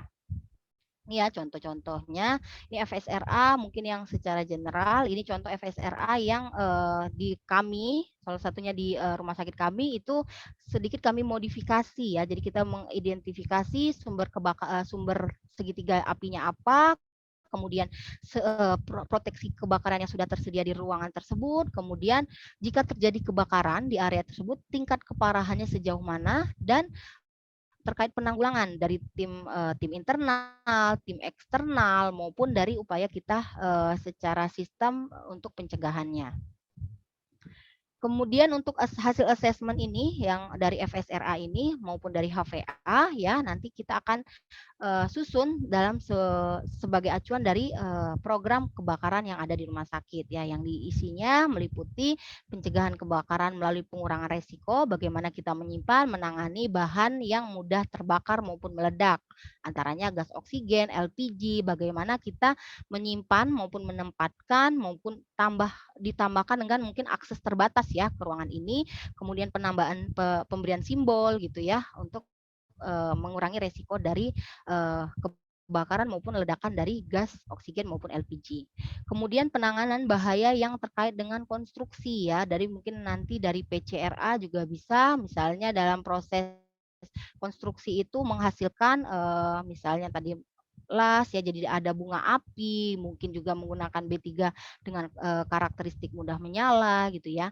Kemudian penyediaan sarana jalan keluar yang aman tidak terhalangi bila terjadi kebakaran ya Bapak Ibu. Jadi seringkali misalnya ya rumah sakit itu bergabunglah dengan kegiatan lain, kadang kala tangga daruratnya dikunci. Jadi ada kepentingan keamanan ya. Silakan misalnya terakomodir tapi dipastikan misalnya jika keadaan darurat pintu ini misalnya disediakan breaker glass ya yang mungkin ketika darurat tetap bisa kita buka akses tangga darurat tersebut. Kemudian penyediaan sistem peringatan dini ya. Dan bagaimana ruangan-ruangan di rumah sakit itu dipastikan detektornya tersedia atau mungkin dari security secara rutin juga ke ruangan-ruangan ini ya dari agenda patroli security ya. Kemudian penyediaan proteksi kebakaran aktif, misalnya tersedia sprinkler ataupun kita tambahkan ya, kita sediakan firewall misalnya gitu ya. Kemudian contoh maaf ya sedikit saya sampaikan misalnya FM200 gitu ya. Kemudian mungkin di dapur kita sediakan juga ansul ya. Jadi setiap terjadi kebakaran dia bisa secara otomatis ya memadamkan api. Mungkin selanjutnya di program keselamatan kebakaran ya yang perlu disampaikan juga itu terkait periode inspeksi maupun pengujian ya dari proteksi kebakaran ya, bagaimana program ini dievaluasi setiap 3 bulan, di mana evaluasi program ini berisikan terkait dengan lingkup progres kegiatan dari program kerja yang sudah dilakukan, kemudian bagaimana program evakuasi ya, kemudian bagaimana memastikan staf itu bisa menangani kebakaran, misalnya kita pastikan pelatihan fire and safety setiap staf itu 1 tahun sekali ya Bapak Ibu ya. Kemudian selain kita sediakan edukasi juga harus kita pastikan bahwa benar-benar staf ini menjalankan atau ikut dalam pelatihan ini minimal 1 tahun sekali. Bagaimana metode pengujian dan evaluasi program tadi seperti yang kita sampaikan sebelumnya ya, evaluasi program dan harus tertuang dalam sebuah dokumen tertulis bagaimana direktur dalam artian di sini top manajemen rumah sakit menyampaikan bahwa rumah sakit merupakan area dilarang merokok dan kegiatan ini pun akan secara rutin dilakukan pengawasannya oleh orang-orang yang memang ditunjuk untuk melakukan pengawasan area maupun pemenuhan dari area larangan merokok ini. Nah, kemudian untuk tim tadi ya kita harus juga bentuk ya karena terkait kebakaran ini ada juga memang peralatan proteksi kebakaran dini itu terkait ansul itu harus digunakan oleh orang ya. Jadi harus kita tunjuk oleh sebuah tim yang memang menangani kejadian kebakaran. Kemudian untuk APAR sendiri ya, ini juga ada beberapa yang kita atur, mungkin salah satu yang kita perlu sesuaikan terkait ketinggian APAR. Kalau sesuai aturan ya, APAR itu harus 120 cm. Tapi bayangkan Bapak Ibu di rumah sakit itu ada handrail ya. Jadi kalau 120 kita tidak bisa tempatkan APAR tersebut. Jadi mungkin salah satu yang bisa kita akomodir selain mungkin kita sediakan tiang, tapi tiang ini juga beresiko harus benar-benar dimampatkan ke dinding karena ini juga beresiko ya kalau jatuh kemudian kita punya pasien anak gitu ya. Atau mungkin kita bisa tempatkan di bawah dengan ketinggian 15 cm misalnya seperti itu. Untuk kebijakan larangan merokok selain dituangkan dalam sebuah SK, mungkin kita juga perlu pasang poster, signage ya yang kita siapkan mungkin di area rumah sakit. Kemudian untuk MFK 8 terkait peralatan medis, balik lagi secara operasional ini adalah timnya IPRS ya. Jadi kita hanya ikut mengawasi saja bahwa peralatan medis itu tidak memiliki resiko keselamatan bagi penghuni rumah sakit, terutama bagi pasien ya. Untuk MFK 8 ini sendiri, concern atau standar yang diharapkan adalah rumah sakit merencanakan dan menerapkan program untuk melakukan pemeriksaan ya, bagaimana memeriksa alat kesehatan ini, kemudian dilakukan uji coba maupun dilakukan pemeliharaan ya, serta kegiatan ini pun harus dilakukan pendokumentasian. Hal-hal yang harus dilakukan rumah sakit kalau secara poinnya, yang pertama lakukan inventaris, kita harus data semua peralatan medis yang ada di rumah sakit ya. Jadi sebagai acuan bagaimana lakukan perawatannya ya. Kemudian dilakukan pengujian dan kalibrasi ya alat-alat tersebut, terutama yang ada alat ukurnya ya untuk kalibrasi ya. Kemudian melakukan uji coba peralatan medis sesuai dengan penggunaan dan ketentuan yang diharapkan ya dari baik itu dari Kementerian Kesehatan maupun dari pabrikasi alat tersebut. Kemudian melaksanakan pemeliharaan preventif ya. PPM-nya harus rutin. Jadi pemeriksaan maupun maintenance alat ini harus rutin. Misalnya sebulan sekali kah, 3 bulan sekali kah, maupun setahun sekali oleh tim IPRS rumah sakit. Kemudian dan tidak kalah penting bagaimana kita mengedukasi orang-orang yang akan menggunakan peralatan ini, bagaimana cara menggunakan alat ini. Kapan alat ini dinyatakan layak ya ataupun berfungsi dengan baik secara mudahnya bagaimana kita bisa menilai hal tersebut. Kemudian menyediakan staf yang kompeten, biasanya kita sediakan di sini tim biomedik ya yang memang secara basic keilmuan, dia memiliki kompetensi dalam, peralatan medis. Kemudian mempunyai proses bagaimana mengidentifikasi, bagaimana ketika peralatan itu tidak layak digunakan, kita juga mempunyai proses ataupun prosedur bagaimana menarik peralatan tersebut dan mengembalikan ataupun memusnahkan produk dan peralatan medis yang ditarik kembali oleh pabrik maupun pemasok ya, atau istilah kita di recall ya. Sistem informasi biasanya sistem recall ini diinformasikan oleh supplier atau pabrikasi alat tersebut bahwa peralatan tersebut ada kecacatan maupun kegagalan alat ya. Jadi nanti sistem recall ini dari sistem kita harus selalu mengupdate peralatan apa saja yang digunakan rumah sakit yang secara pabrikasi ini tidak layak ya. Kalau di sini mungkin sebagai informasi saja, kalau Bapak Ibu punya sumber informasi lain silahkan. Di sini salah satu sumber terpercaya ya, bisa Bapak Ibu lihat linknya. Di sini Bapak Ibu bisa secara rutin melihat peralatan medis apa saja yang dari pabrikasinya dilakukan reject atau dinyatakan peralatan ini ada kecacatan ya. Kemudian dari recall ini juga kemudian kita mengidentifikasi ya dari peraturan-peraturan ya terkait peralatan medis serta kita lihat juga peralatan kegagalan ini dari hasil pelaporan insiden ya yang mungkin terjadi akibat dari peralatan medis ini. Kemudian MFK 9 ya terkait utilitas atau sistem pendukung rumah sakit diharapkan menetapkan dan mengimplementasikan atau melaksanakan program untuk memastikan semua sistem utilitas ataupun sistem penunjang itu berfungsi secara efisien maupun efektif ya dari pemeriksaan, bagaimana memelihara, jika terjadi kerusakan, bagaimana kita melakukan perbaikan ya. Jadi untuk sistem utilitas sendiri yang harus kita kelola dalam program ini terkait listrik, air, ya, sistem tata udara, gas medik, perpipaan, uap panas ya. Kalau kita mungkin pakai uap panas, misalnya di boiler ya. Kemudian sistem limbah cair ya. Kemudian sistem komunikasi dan data ya. Jadi termasuk teknologi informasinya. Ini untuk pengelolaan sistem utilitas itu meliputi ketersediaan air dan listrik 24 jam dan 7 hari seminggu, dipastikan bahwa kita siap walaupun terjadi bencana kita sudah ada sumber alternatif ya Bapak Ibu ya. Kemudian lakukan inventarisasi sistem utilitas dan memetakan pendistribusiannya ya. Kemudian pemeriksaan, pemelihara serta perbaikan semua komponen utilitas yang ada di daftar inventaris. Jadi dari data inventarisasi ini selain untuk mendata sistem utilitas yang ada di rumah sakit juga sebagai acuan untuk mendata atau menjadwalkan pelaksanaan PPM-nya ya. Kemudian pelabelan pada panel-panel tuas ya atau panel utama ya dari sistem utilitas.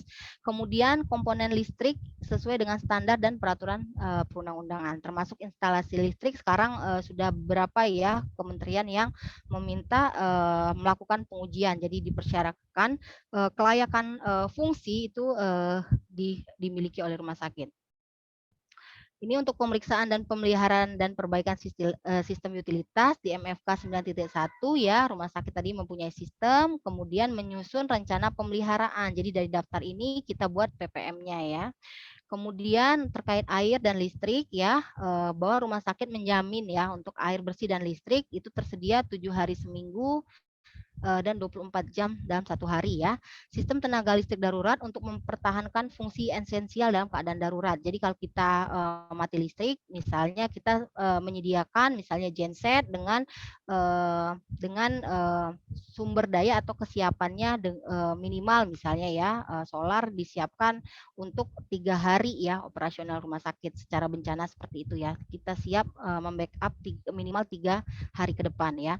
Kemudian melakukan identifikasi prioritas kebutuhan yang memiliki resiko paling tinggi terhadap pasien dan staf. Ingat Bapak Ibu, kalau terjadi keterbatasan pasokan air dan listrik, kita harus mempunyai prosedur bagaimana memprioritaskan benar-benar pelayanan yang ke pasien ya maupun ke staf yang menjadi prioritas utama yang perlu kita penuhi kebutuhan air dan listriknya. Jadi misalnya kalau listrik terjadi keterbatasan ya pasokan, jadi untuk misalnya lampu kita harus kurangi, kemudian proses-proses pembersihan mungkin bisa kita hilangkan dulu ya. Jadi benar-benar kita prioritaskan listrik ini untuk kebutuhan pasien dan staf. Kemudian menguji ketersediaan dan kehandalan sumber tenaga listrik, air bersih dan alternatif. Nah, ini kita secara rutin harus memastikan bahwa ketika terjadi kegagalan pasokan air listrik dari sumber utama kita, kita harus simulasikan bagaimana alternatif ini bisa segera kita lakukan ya secara prosedurnya. Untuk MFK 9.3 ya, melakukan pemeriksaan air bersih dan air limbah secara berkala ya. Nah, untuk air bersih ya, kalau secara peraturan Menteri Kesehatan nomor 7 tahun 2019, pemeriksaan air bersih itu ada tiap bulan ya untuk bakteriologi atau biologinya dan setiap 6 bulan untuk fisika kimia. Kalau untuk air limbah ya, itu kita harus melakukan pemeriksaan misalnya setiap bulan ya Bapak Ibu di outlet air limbah minimal. Kemudian di MFK 11 pendidikan staf ya, di mana rumah sakit itu harus melakukan ya pelatihan ke seluruh staf ya bagaimana fungsi mereka dalam menyediakan fasilitas yang kita perlukan untuk penanganan pasien ya yang aman dan efektif. Kemudian dari staf ini harus terlatih dan benar-benar memahami tentang peran mereka dalam rencana penanganan kebakaran, keamanan, peralatan berbahaya dan keadaan darurat. Kemudian dari staf ini juga terlatih dalam mengoperasikan dan memelihara peralatan medis dan sistem utilitas. Jadi pendidikan dan pendidikan staf ini sebenarnya mengakomodir ya dari 6 program tadi ya yang memang dibutuhkan atau yang melibatkan staf-staf yang terlatih ya. Kemudian secara berkala rumah sakit melakukan tes ya dari pengetahuan staf, melakukan peragaan, simulasi dan metode lainnya. Jadi selain pendidikan di kelas ya atau pelatihan di kelas, kita perlu juga melakukan simulasi. Jadi benar-benar mempraktekkan ya suatu kegiatan yang kita memang minta semua staf memiliki kompetensi di bidang ini ya. Kemudian rumah sakit ini menyelenggarakan pelatihan ya terhadap seluruh staf ya, adanya sebuah program ya, boleh ini berkolaborasi dengan tim HRD ya yang ada di rumah sakit masing-masing ya untuk menjadwalkan bagaimana pelatihan yang perlu kita berikan ke staf-staf yang memang secara langsung berkontribusi atau melakukan kegiatan yang ada di program-program MFK ya.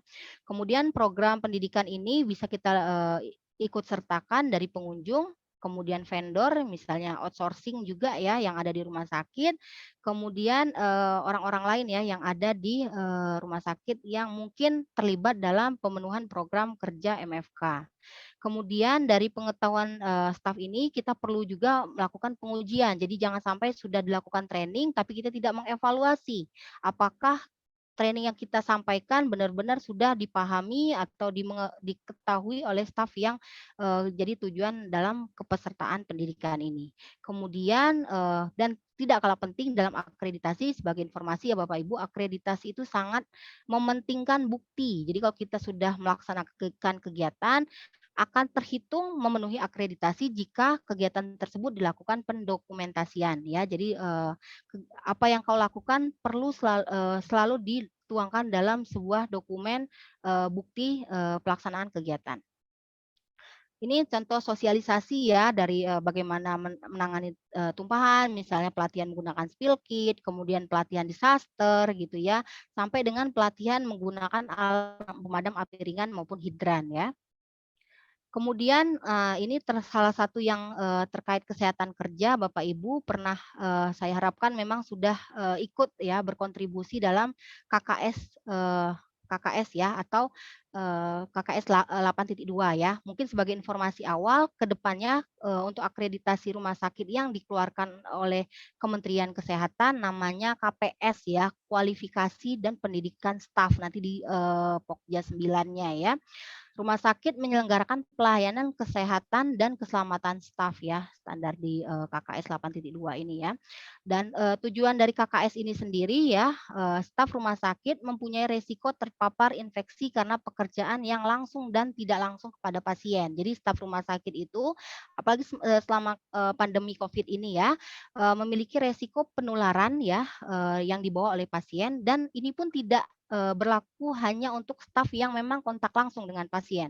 Staf-staf yang mungkin, secara tidak langsung atau di belakang layar istilah kita ya, eee, itu pun memiliki resiko, terpaparnya, penyakit bawaan pasien. Contohnya apa? Tim housekeeping ya, melalui limbah-limbah yang dibuang oleh, pasien ya, itu pun bisa, terinfeksi atau, terpapar ya penyakit yang dibawa oleh pasien.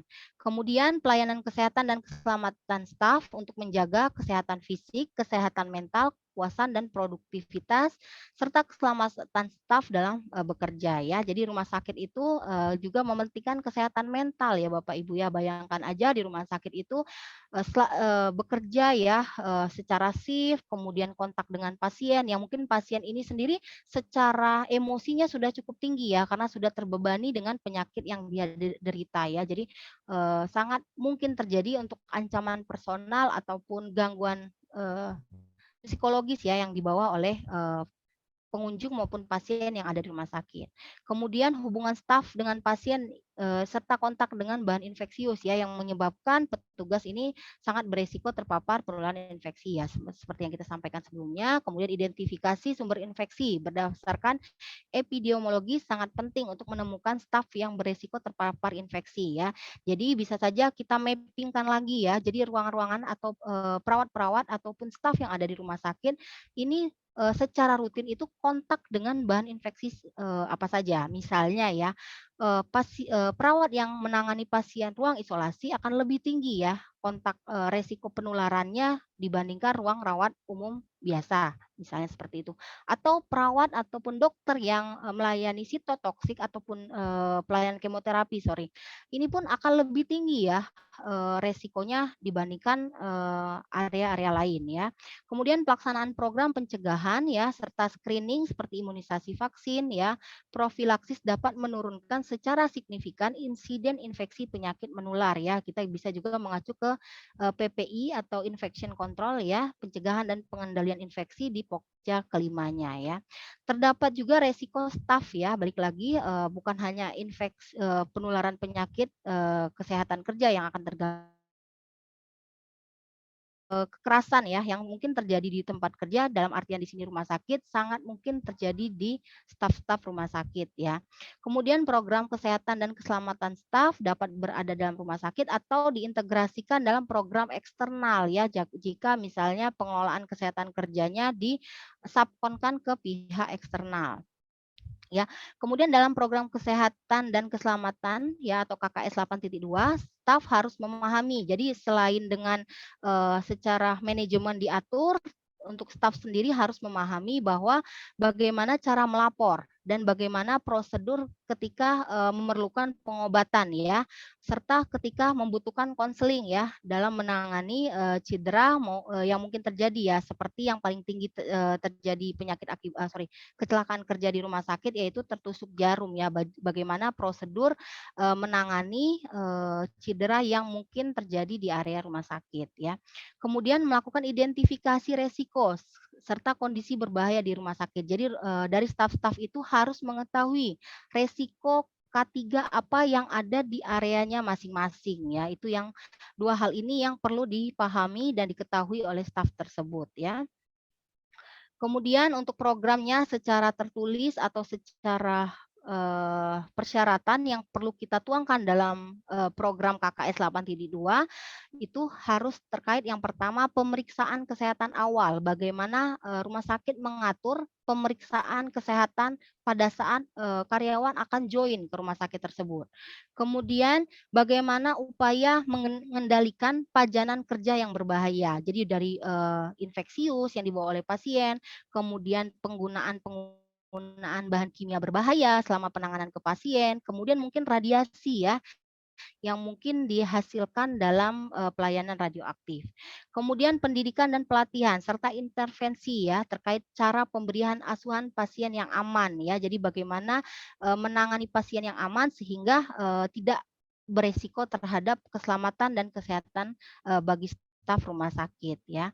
Kemudian, pendidikan juga dan pelatihan serta intervensinya terhadap staf yang berpotensi ya, terjadinya KTD, kejadian tidak cedera ya, atau kejadian sentinel ya, bagaimana kita mengidentifikasi kemudian mengedukasi ya bagi, orang-orang atau staf-staf yang secara, resiko memiliki, resiko kejadian tidak cedera ya, mungkin, kejadiannya dalam bentuk kejadian sentinel ya. Kemudian tata laksana kondisi terkait pekerjaan seperti ya, cedera punggung atau cedera lain yang lebih darurat ya, jadi gangguan penyakit akibat kerja karena misalnya contohnya di satu, area nurse station misalnya ya, pasti perawat itu kan ada yang tinggi, ada yang rendah ya, tinggi badannya ya. Sedangkan, menggunakan satu komputer yang sama ya, sedangkan komputer ini akhirnya disetting dengan tidak menyesuaikan dengan, postur tubuh dari staf-staf yang ada di area tersebut. Kemudian, vaksinasi sebagai upaya kita mencegah dan pemeriksaan kesehatan berkala. Jadi vaksin ini yang, kita akan, berikan ke staf itu seperti apa dan apa saja, misalnya HBsAg ataupun misalnya selama pandemi ini, vaksin, Covid sampai ke yang ketiga ya untuk, tenaga kesehatan. Kemudian untuk elemen penilaian dari KKS 8.2 ini, yang pertama kita harus ada kebijakan ataupun regulasi tertulis ya, ini, tentang kesehatan dan keselamatan staf ya, dan bagaimana menangani kekerasan di tempat kerja ya. Kemudian, secara epidemiologi ya, penyakit-penyakit infeksi yang terbawa dari pasien itu harus kita lakukan identifikasi resiko ya, termasuk staf-staf yang mungkin terpapar dari, resiko ini ya, termasuk dalam, melaksanakan bagaimana memeriksa kesehatannya secara berkala ya, termasuk, vaksinasi. Kemudian rumah sakit melakukan evaluasi ya, termasuk memberikan konseling jika ada gangguan mental ya. Jadi, Bapak Ibu mungkin sebagai informasi juga semua orang itu ada gangguan mental sebenarnya, tapi yang saya ketahui ini mungkin sedikit sharing, levelnya ya. Jadi, stres pun itu sebenarnya gangguan mental ya Bapak Ibu, jadi mungkin levelnya saja, mana yang sudah, perlu ditangani lebih, serius ya. Kemudian rumah sakit melakukan identifikasi juga area yang berpotensi terjadinya kekerasan di tempat kerja ya. Jadi kita mapping-kan misalnya area-area yang pasien sudah agak tinggi level penanganannya ya, misalnya ICU gitu ya, itu mungkin, akan lebih tinggi resiko terjadinya kekerasan di area rumah sakit ya. Kemudian rumah sakit juga melakukan evaluasi bagaimana memberikan konseling dan bagaimana melakukan tindak lanjut jika ditemukan staf tersebut melakukan, eee, apa ya, mengalami ya kekerasan di tempat kerja ya. Mungkin Bapak Ibu sudah memahami ya salah satu rumah sakit, baru saja ya, sorry tahun lalu ya mengalami kekerasan ya, di mana warga pasien itu, mengancam ya, termasuk mengintimidasi ya ke, staf rumah sakit ya. Kemudian untuk kejadian terpapar infeksi ya, kalau contohnya selama pandemi ini maupun, terjadinya kekerasan, personal ya yang dialami oleh staf itu perlu kita lakukan pelaporan kemudian dicatat ya. Kemudian mungkin ini yang terakhir terkait kesimpulannya Bapak Ibu bahwa akreditasi merupakan kewajiban rumah sakit ya sebagai upaya kita untuk menjaga dan memastikan mutu dari rumah sakit tersebut dan sebagai antisipasi ya dalam implementasi SJSN ya. Kemudian implementasi standar akreditasi itu juga tidak bisa kita bagi MFK itu K3 saja, tidak ya karena termasuk di sana contohnya B3 ya. B3 itu harus ada, update ya, data limbah B3 yang tentunya kita perlu libatkan, penanggung jawab maupun personil-personil yang ada di ruangan-ruangan yang ada di rumah sakit. Ya, jadi, tetap ya walaupun, judulnya MFK yang mengakomodir atau, ownership-nya di K3 misalnya seperti itu, tapi kita tetap perlu melibatkan seluruh orang yang ada di rumah sakit ya. Kemudian untuk, MFK sendiri ada 24 standar dan 105 elemen penilaian, sedangkan KKS ini sendiri ada 6 elemen penilaian ya. Kemudian top management ya, serta komponen yang ada di rumah sakit itu harus selalu terupdate ya terkait peraturan dan kebijakan pemerintah. Bapak Ibu, paling gencar kemarin 2021 ya, paling banyak tuh regulasi baru yang dikeluarkan oleh pemerintah. Nah, bagaimana memastikan bahwa secara, manajemen ya yang memang pemangku kebijakan nantinya itu selalu terupdate secara, regulasi ya. Kemudian rumah sakit juga wajib melaksanakan K3 karena di rumah sakit tentunya terdapat karyawan, pasien, pengunjung yang harus kita pastikan itu terhindar dari kecelakaan maupun penyakit akibat kerja yang berasal dari kegiatan rumah sakit. Baik, mungkin dari saya itu saja Bapak Ibu, jika ada pertanyaan kami persilakan. Oke, baik, luar biasa Ibu Maharani. Nah, sebelum kita lanjut ke sesi tanya jawab, ini sudah ada beberapa pertanyaan yang masuk. Buat teman-teman yang ingin bertanya, silahkan bisa ketik di kolom Q&A ya. Nah, sebelum itu saya akan informasikan terlebih dahulu informasi penting buat Bapak Ibu semuanya. Oke, baik. Saya akan share screen. Buat teman-teman yang masih belum bisa menggunakan aplikasi Mika Pro-nya, nggak apa-apa, yang penting nanti mengisi absensi setelah ini ya. Oke, baik. Buat teman-teman semuanya, pastikan teman-teman sudah mensubscribe channelnya Kak Cik Deni, karena di situ banyak sekali beberapa video-video yang sudah diupload. Gambarnya belum tayang, Pak Arif. Tayang, baik. Nah, udah tayang sekarang. Oke, diulangin lagi. Buat teman-teman yang belum subscribe channelnya Kak Cik Deni, silakan di-subscribe terlebih dahulu, karena ada berbagai video, pertanyaan-pertanyaan video dijawab semua sama Kak Cik Deni di sini. Oke, baik. Nah, selanjutnya ada beberapa informasi mengenai SKP, lisensi, dan juga beberapa pelatihan. Silakan, Pak Deni. Layarnya dari saya kok belum terlihat ya? Sudah belum? Belum ya? Saya juga belum, masih hitam ini. Ya, masih hitam. Beli jaketnya di mana? Bisa juga buka ke Tokopedia ya, Mediatama Online Shop nama platformnya. Pak Joni, silakan order di sana. Belum. Lagi loading kayaknya. Atau koneksinya Pak Arif bermasalah di situ. Coba stop share lagi.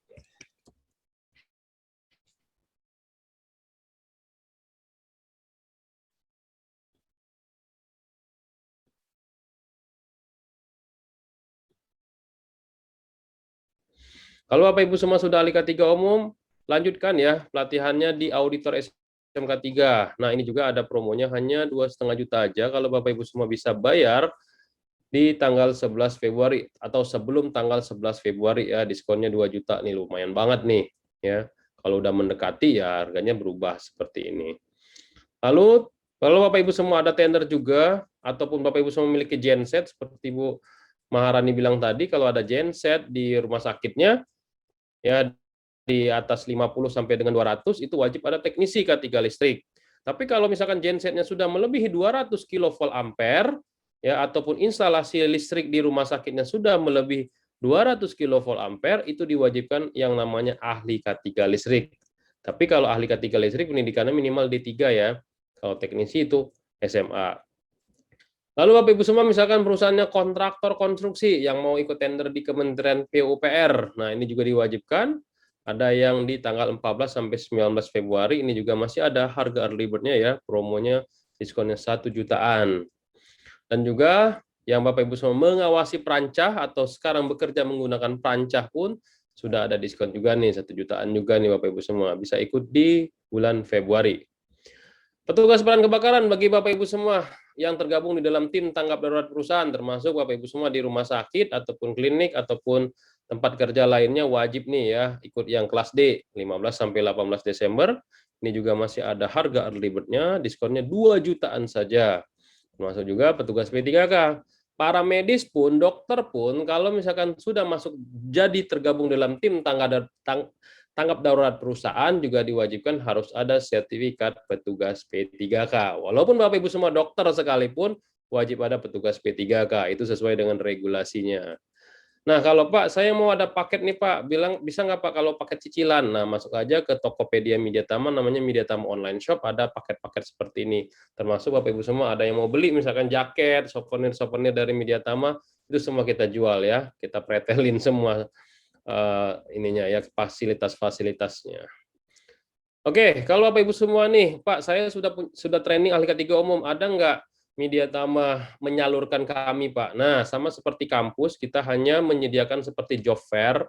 Bapak Ibu semua masuk ke karir K3, banyak sekali lowongan-lowongan kerja di bidang K3 di hampir semua perusahaan-perusahaan besar yang sudah bergabung di Media Tama. Atau Bapak Ibu semua sendiri yang punya lowongan kerja nih, seperti kemarin Siloam lagi butuh lowongan kerja apa. Nah, kita juga submit di sini, mungkin Bu Maharani juga banyak yang submit juga, nanti bisa diinfokan ya. Nah, termasuk juga kalau kita sebelum submit untuk lowongan kerja, pastikan nih CV-nya harus sudah CV yang menarik. Nah, nanti masuk ke bagian CV online, Bapak Ibu semua nanti pilih. Kita ada 3 yang gratis, sisanya nanti Bapak Ibu semua boleh pilih model CV yang berbayar. Nah, ini yang versi gratisannya.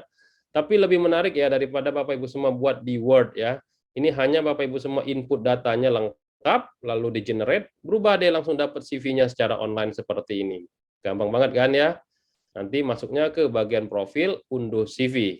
Ya, silakan Pak Arief dilanjutkan. Oke, baik. Tadi itu informasi buat teman-teman semuanya. Selanjutnya adalah teman-teman bisa mendapatkan uang saku sebesar 3 juta rupiah per bulan. Nah, caranya gampang banget. Silakan teman-teman bisa klik di menu profile, lalu klik referral. Jadi nanti di referral ini akan muncul kodenya. Atau teman-teman bisa share aja pelatihannya, gampang sekali. Bisa pilih salah satu pelatihan yang diinginkan, kemudian klik tombol share yang ada di paling kanan, kemudian Bapak Ibu semuanya bisa men-share ke WhatsApp, Telegram, Twitter, dan juga Facebook. Dan nanti otomatis kode referralnya akan muncul. Nah, nanti tinggal dimasukkan ke dalam menu kode referral. Teman-teman bisa mendapatkan fee sebesar 5% dari total penjualan training yang Bapak Ibu semuanya berikan ke teman-teman yang ingin melakukan pelatihan di Media Tama. Oke, nah selanjutnya adalah buat Bapak Ibu semua yang ingin informasi lebih detail untuk pelatihan sertifikasi Kemenaker RI, BNSP atau in-house, silakan Bapak Ibu bisa hubungi 021 2254 5432 atau segera hubungi 021 juga 21263820. Bisa juga WhatsApp Ibu Risma 0815 3261 5243. Pastikan teman-teman sudah memfollow @Media Tama di Instagram dan juga Facebook Tama Media Tama Sertifikasi, dan juga subscribe channel Kak Cik Deni dan juga TikTok @kacikdeni. Buat teman-teman yang ingin kerjasama sebagai sponsor untuk produk-produk ketiga seperti APAR, kotak P3K, dan APD, silakan bisa hubungi 021 2254 5432. Dan menariknya lagi adalah jika teman-teman ingin sharing ilmu dan mendapatkan pasif income di kolega, kami membuka kesempatan bagi para instruktur untuk bergabung di komunitas instruktur Media Tama 2022. Silakan screenshot nomornya dan selamat nanti kita bertemu dan bergabung di kolega Media Tama. Nah, sudah ada beberapa pertanyaan, silakan Pak Denny. Oke, kita mulai menjawab pertanyaan dari Pak Khairun Nasikin ya, dari Gresik. Izin bertanya nih, alat proteksi kebakaran yang berada di rumah sakit itu bagaimana cara pengecekannya? Semua peralatan proteksi itu dilakukan apakah dari damkar setempat atau dari petugas K3 rumah sakit sendiri? Ya. Terus apakah sanksi buat rumah sakit jika terjadi kebakaran dan alat proteksi tersebut tidak berfungsi? Silakan Ibu Maharani. Oke, baik. Mungkin kalau secara resmi dan diakui itu dari damkar ya Bapak Ibu ya. Tapi kalau secara rutin dari pihak rumah sakit itu juga harus bisa melakukan pemeriksaan, misalnya dari APAR, kemudian hidran gitu kan yang rutin dilakukan oleh internal rumah sakit ya. Kemudian dari pabrikasi misalnya ya. Mungkin mohon maaf sekali saya harus sebutkan merek ya, biar lebih dapat nih feel-nya ya. Misalnya dari FM 200 itu dari pabrikasinya itu akan melakukan pemeriksaan setahun sekali. Misalnya sekalian kita untuk misalnya refill ya untuk medianya, misalnya seperti itu. Atau mungkin dari Ansul ya, dari perusahaan ataupun pemegang lisensinya ya, atau pemegang mereknya yang ada di Indonesia itu akan secara rutin misalnya memeriksa 3 bulan sekali ya di area rumah sakit. Mungkin seperti itu Pak Denny jawaban dari saya. Ada nggak sanksinya kalau misalkan alat-alat darurat tersebut tidak berfungsi kalau terjadi kecelakaan atau kebakaran di rumah sakit? Kalau sejauh ini ya Pak ya, antara insiden dan pencabutan izin kita belum ada. Oh. Ya. kalau dari pihak damkar seperti itu ya. Cuman dari pihak damkar memastikan bahwa pada saat pemeriksaan, pada saat mereka meriksa itu menyatakan layak alat proteksi kebakaran yang kita miliki ya. Dibuktikan dengan dikeluarkannya rekomendasi damkar. Kalau di Jakarta kan istilahnya SKK ya Bapak Ibu ya, sertifikat keselamatan kebakaran ya. Mungkin itu Pak Itu Denny. mungkin diatur di masing-masing provinsi, kota provinsi masing-masing ya Bu Maharani ya untuk. Iya, iya. Nah, apalagi di Jakarta ini ketat banget ya kayaknya ya, Iya, ada fire betul. safety manager syaratnya ya. Iya, betul betul. Kalau istilah SKK yang kebetulan dari 41 rumah sakit ya yang bisa kami gambarkan baru Balikpapan sama Jakarta yang menggunakan istilah itu. Yang lainnya masih rekomendasi damkar. Oke, gitu ya Pak Hoirun ya. Lalu nih menarik nih pertanyaan berikutnya dari Ibu Yuma. Apakah requirement K3 dalam akreditasi SNARS itu sama nggak dengan akreditasi GCI? Kalau yang sekarang SNARS itu versi 1.1 ya Bapak Ibu ya. Kalau untuk JCI itu udah versi 7. Versi 7 ini salah satu perbedaannya di MFK itu ada 8 program kerja kalau di JCI. Sedangkan di SNARS itu masih 6 program kerja. Di mana kalau di JCI itu keselamatan dan keamanan itu mulai dipecah dan ada program kerja konstruksi dan renovasi. Dia akan berdiri sendiri konstruksi dan renovasi. Mungkin itu untuk perbedaannya, tapi secara pengelolaan hampir sama ya antara JCI dan SNARS. Hanya saja kalau JCI itu tidak terlalu baku dengan pendokumentasian. Kalau yang pengalaman kita ya Bapak Ibu ya, perbedaan antara JCI dan SNARS. SNARS sangat terbakukan dengan bukti tertulis, sedangkan JCI itu lebih ke observasi lapangan. Mungkin itu sedikit cerita. Terus peruntukan rumah sakit yang ambil SNARS atau JCI ada nggak? Oh, rumah sakit ini boleh pakai JCI. Oh, ini cukup pakai SNARS. Kayak itu gimana? Mungkin seperti pengakuan Pak Denis, seperti misalnya SMK 3 dan OSAS gitu ya, Dok. Ya, Pak Denis ya. OSAS kan dilakukan internasional ya. Nah, seperti itulah antara SNARS dan JCI. Tapi SNARS juga ada sekarang tuh level internasional ya Bapak Ibu ya. Mungkin ada rumah sakit yang sudah melebihi paripurna ya. Jadi ada standar SNARS itu levelnya sudah internasional. Mungkin itu Pak Denis. Ya, paham. Gitu ya Bapak Ibu semua ya, jadi tergantung dari rumah sakitnya, jadi seperti itu ya, mau pakai yang mana, jadi kayak sukarela, ada yang wajibnya juga. Oke, lanjut lagi, ini nggak ngasih nama juga nih, anomalous attendance. Perbedaan yang mencolok antara akreditasi SNARS dengan CARS, apakah hasil akreditasi SNARS sama seperti akreditasi CARS? Hasil akreditasi CARS ada tingkatan utama bintang 4 dan tingkat paripurna 5. Silakan Bu Maharani. Beda Bapak Ibu. CARS itu lembaganya, Komisi Akreditasi Rumah Sakit. SNARS itu standarnya, Standar Nasional Akreditasi Rumah Sakit. Jadi beda, CARS lembaganya, SNARS itu standarnya. SNARS yang mengeluarkan adalah CARS. Iya, oke. Jadi CARS itu yang menciptakan SNARS-nya. Nah, seperti itu. Kayak KAN, Komite Akreditasi Nasional, ya ada sistem ya SNI atau seperti itu ya Bapak Ibu semua ya, atau BSN gitu ya, produknya SNI. Oke, pertanyaan berikutnya Amanul Ardi, untuk keselamatan pasien dan staf rumah sakit ketika terjadi kegawat daruratan seperti ketika terjadi gempa bumi, terdapat pasien yang kondisinya sedang dalam tindakan operasi dan pasien tersebut dalam kondisi terbuka, bagaimana tindakan yang harus dilakukan oleh staf rumah sakit karena di kondisi tersebut pasien sedang operasi, sulit untuk dilakukan pemindahannya. Nah, ini mungkin kasus kemarin gempa pada heboh semua itu. Nah, ini dari Silom gimana? Boleh cerita nggak Bu? Silakan. Oke, sebenarnya yang bisa menjustifikasi itu adalah dokter penanggung jawab pasien tersebut ya Bapak Ibu. Tapi kalau secara general, prinsipnya adalah evakuasi itu adalah pilihan terakhir, dan area kritikal seperti OT, kemudian ICU itu kompartemen ya Bapak Ibu ya, jadi dia tahan sebenarnya terhadap kebakaran. Kalau lebih beresiko dia dibawa keluar, kita tetapkan di ruangan tersebut saja. Gitu. Mungkin perbedaan ya, kalau di gedung lain gempa keluar gitu ya, kalau rumah sakit nggak bisa seperti itu ya Bapak Ibu. Gitu ya. Jadi gitu ya Bapak Ibu semua, ya jangan dipikir kayak kita ya, gempa bumi langsung keluar nih bawa pasien lagi di operasi itu heboh nanti jatuhnya ya. Oke. Kecuali kalau kebakaran ya, kalau kebakaran itu bisa juga ini juga tetap di ruangan itu aja, tapi dia bisa menampung api tadi, bisa apinya nggak bakal masuk gitu Bu.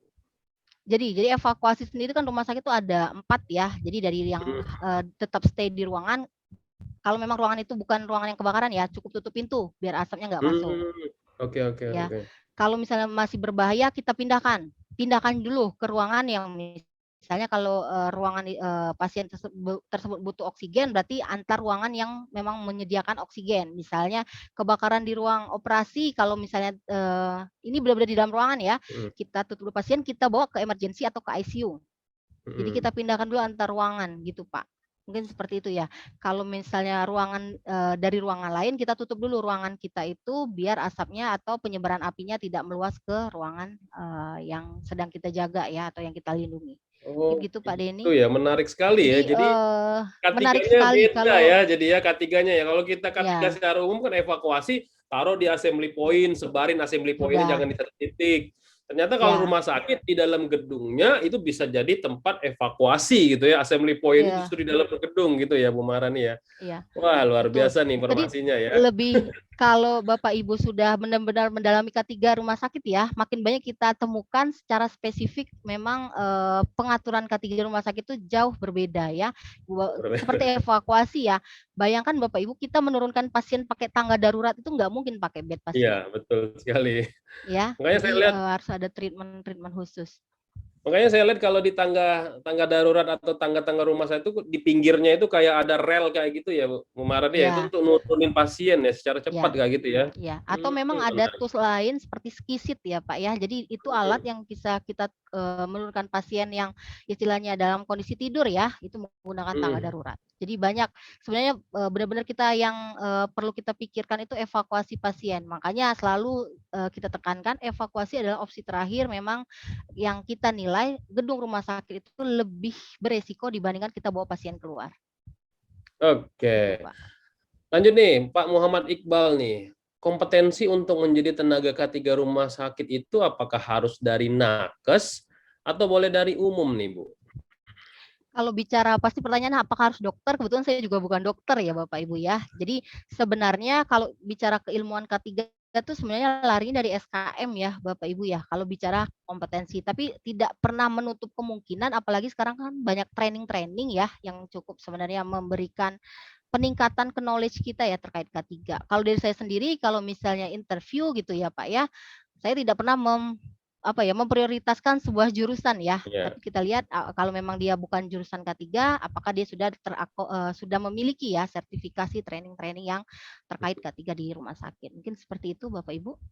Jadi gitu Bapak Ibu semua ya, nggak perlu dari para medis atau dokter, K3 rumah sakit boleh dari jurusan apa aja, asalkan ada passion mau ke sana ya. Betul. Kadang kalau di rumah sakit K3 ya, itu kalau passion saya ya. passion betul. Kadang saya masuk rumah sakit tuh kadang karena teringat waktu rumah sakit di daerah tuh kayak baunya, terus ada film-film yang susana yang ada kuntilanak atau apa. Jadi saya merasa kayak masuk rumah sakit itu kan bukan passion saya, kayak merasa apa gitu, Bu Maharani. Rasa seram-seram itu masih ada. Padahal rumah sakit sekarang udah berubah, udah kayak hotel ya. Seperti itu ya. Tapi image kita waktu masih kecil itu apalagi di daerah, rumah sakit daerah, ampun dah ngeri banget ya. Oke, Betul. ayo kita lanjut lagi. Pertanyaan berikutnya. Nah, ini menarik juga nih. Sebenarnya saya bisa jawab, tapi nggak apa-apa Ibu Maharani aja jawab ya. Mengenai kota P3K. Ini saya jawab ini. Kota P3K di rumah sakit apakah masih diperlukan, Bu? Dan bagaimana tata cara meletakkannya? Kayaknya bakal bentrok nih sama Pak Denny ya. Kalau saya sendiri tidak mewajibkan, karena fungsi dari P3K itu adalah pertolongan pertama ya. Sedangkan rumah sakit itu pertolongan lanjutan aja kita udah ada ya. Kalau saya sendiri menstandarkan itu P3K tidak perlu, karena fungsinya dari P3K itu sudah terakomodir sebenarnya di rumah sakit. Mungkin akan berbeda nih dengan Pak Denny ya jawabannya. Silakan Pak Denny. Ya, kalau saya rujukannya ke Permenaker 15 2008, kota P3K wajib disediakan di tempat yang mudah terjangkau. Ya, misalkan rumah sakitnya ada 10 atau 15 atau 20 lantai, nah itu apakah kota P3K-nya ada di tiap lantai? Nah, itu yang jadi pertanyaannya.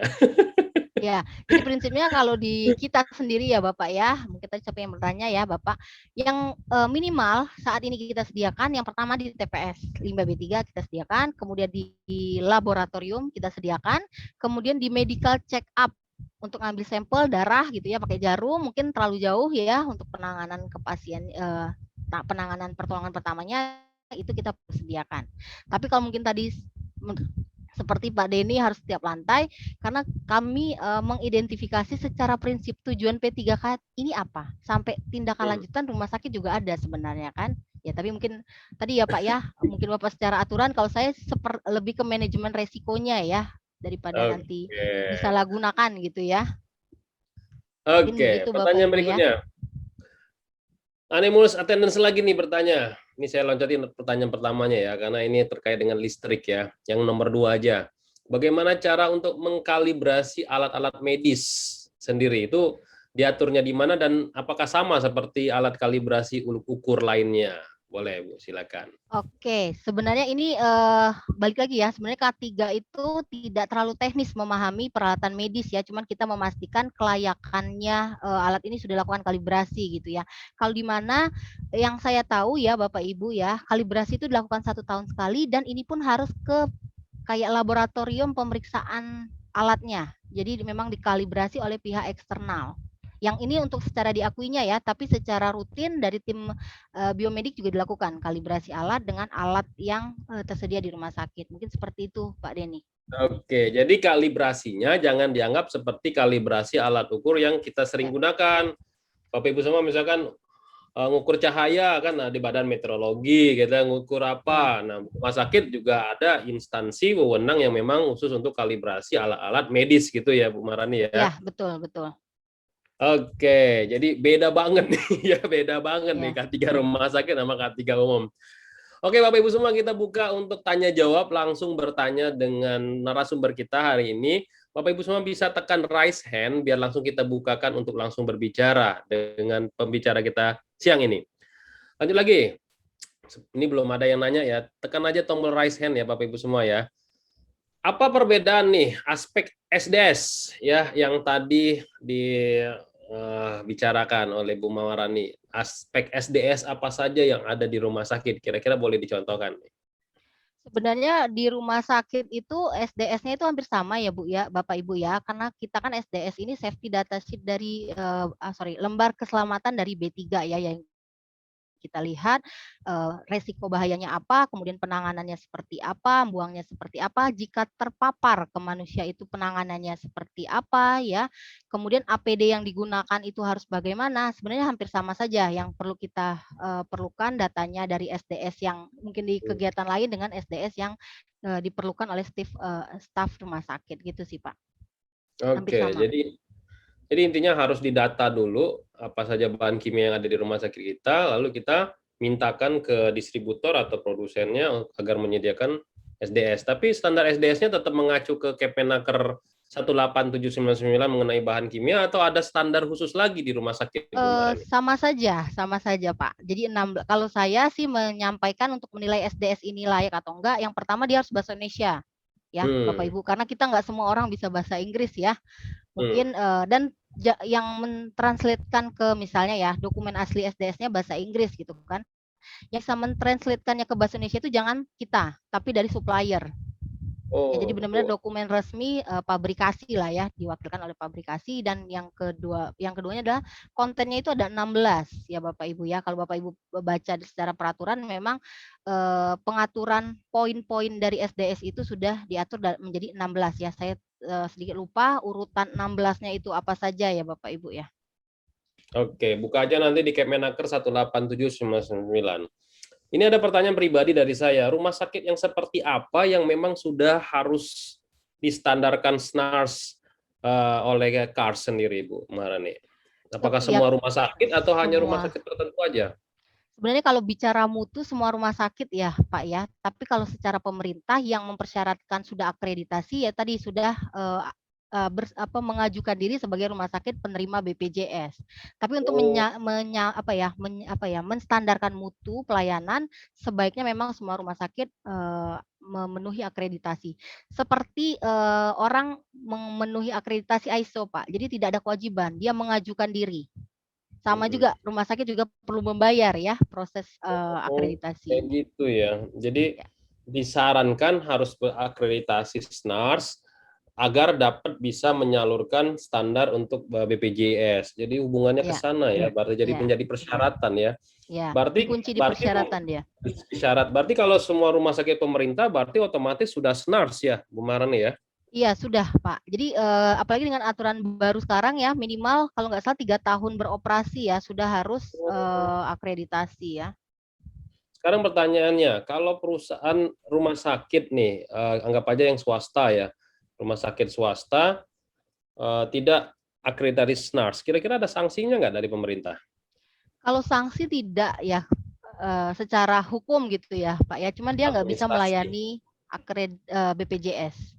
Oke, berarti Ada yang sanksinya dia. seperti itu ada banyak yang rumah sakit swasta misalnya dia hanya melayani VIP gitu ya Pak ya. Dia cuma JCI Hmm. saja tanpa SNARS juga banyak. Oh, gitu. Gitu ya. Kalau Jadi, JCI ya.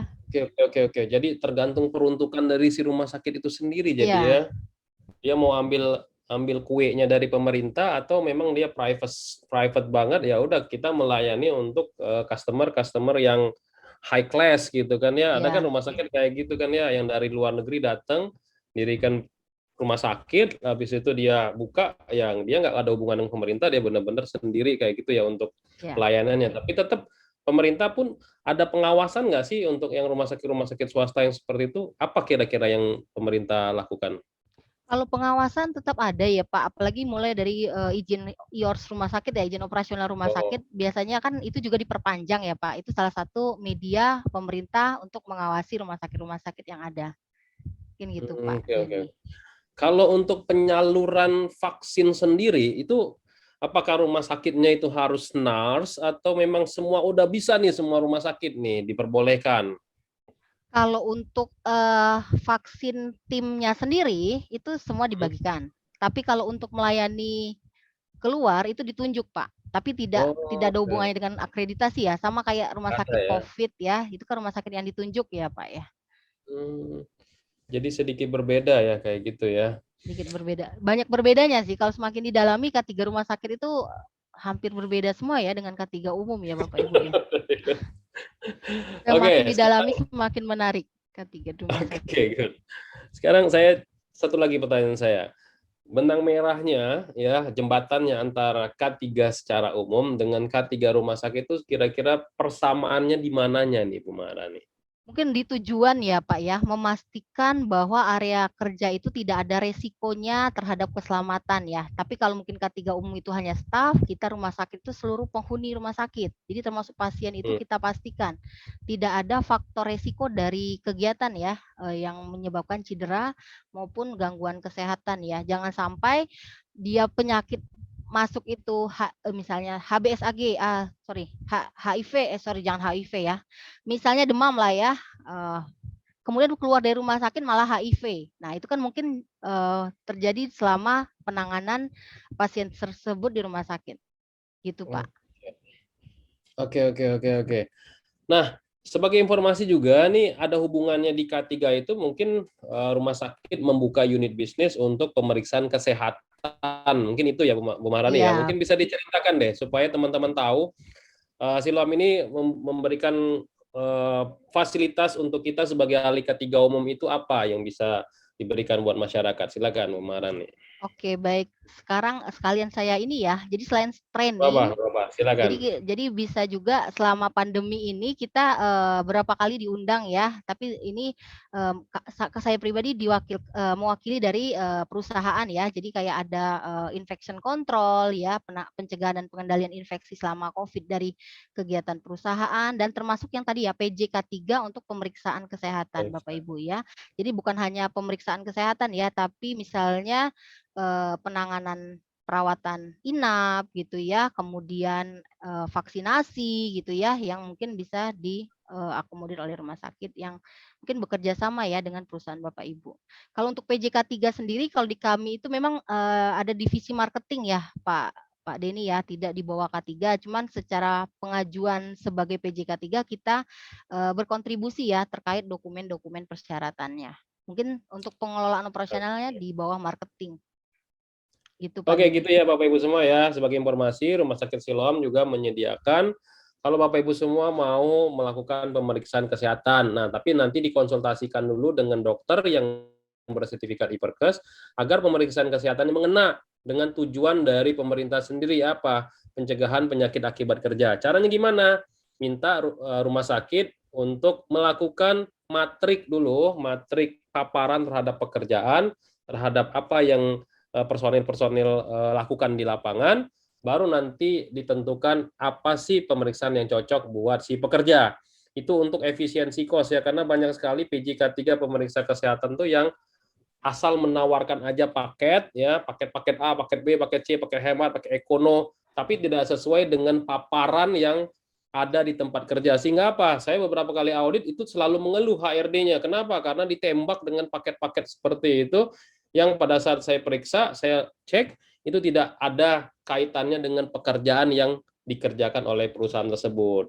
Dan pastikan juga SKP-nya itu masih berlaku sesuai dengan lab dan lokasi labnya sendiri. Kalau misalkan labnya di Jakarta, dikasih SKP-nya di Palembang, berarti nggak nyambung ya. Kalau di audit SMK 3 tetap jadi temuan.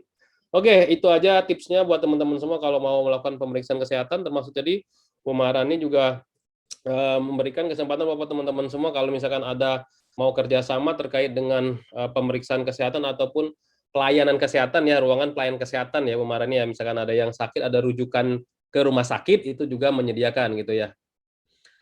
Oke, itu aja dari saya. Silakan Pak Arief. Saya kembalikan lagi ke host. Oke, baik. Terima kasih Bu Maharani.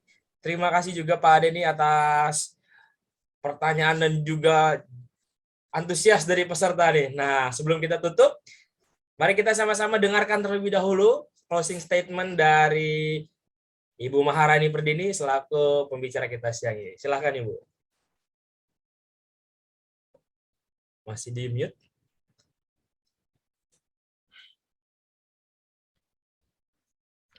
Closingnya mungkin sama tadi seperti kesimpulan ya Bapak Ibu ya, bahwa akreditasi itu merupakan kewajiban rumah sakit ya dalam sebagai upaya kita untuk memastikan mutu rumah sakit itu sesuai dengan ketentuan-ketentuan yang dipersyaratkan oleh kementerian-kementerian yang menaungi rumah sakit ya. Dan ini juga sebagai implementasi ya bahwa kita akan menuju ke SJSN ya. Kemudian dengan adanya implementasi standar akreditasi ini juga kita perlu melibatkan seluruh pemangku kepentingan dan juga seluruh SDM yang ada di rumah sakit. Kemudian dari para pimpinan rumah sakit pun ataupun top manajemen yang ada di rumah sakit harus selalu memastikan bahwa secara standar maupun regulasi dari rumah sakit sudah terupdate ataupun sudah mulai diimplementasikan di rumah sakit masing-masing ya. Kemudian mungkin saya ucapkan juga terima kasih kepada Media Tama. Ini jadi pengalaman kedua kali saya ya sebagai pemateri. Luar biasa dari pertanyaan-pertanyaan yang sudah disampaikan dan antusias dari para peserta yang mungkin tidak lain karena bantuan dari tim Media Tama ya. Mungkin seperti itu Pak Denny. Baik, oke. Terima kasih Bu Maharani. Terima kasih teman-teman semuanya sudah hadir. Dan saya mau mengingatkan sekali lagi buat teman-teman, pastikan sudah join ke dalam grup Telegram Kolega Media Tama untuk mendapatkan informasi webinar lainnya. Nah, untuk pekan depan kita akan bahas mengenai K3 pertambangan. Dan juga minggu depannya lagi kita akan bahas tentang peran dan kewajiban petugas pelayanan kesehatan di tempat kerja. Nah, pastikan teman-teman sudah join ke dalam grup Telegram untuk mendapatkan link registrasi webinar untuk minggu depan. Terima kasih teman-teman semuanya. Terima kasih Ibu Maharani. Terima kasih Pak Denny. Mudah-mudahan kita bisa ketemu lagi di lain waktu dan kesempatan. Baik, saya akhiri. Saya Arief Purwadana. Saya Denny. Saya Maharani. Mengucapkan terima kasih. Wabillahi taufiq wal hidayah. Wassalamualaikum warahmatullahi wabarakatuh. Terima kasih. Waalaikumsalam warahmatullahi wabarakatuh. Terima kasih Bang Wani. semuanya. Terima kasih Pak Arief.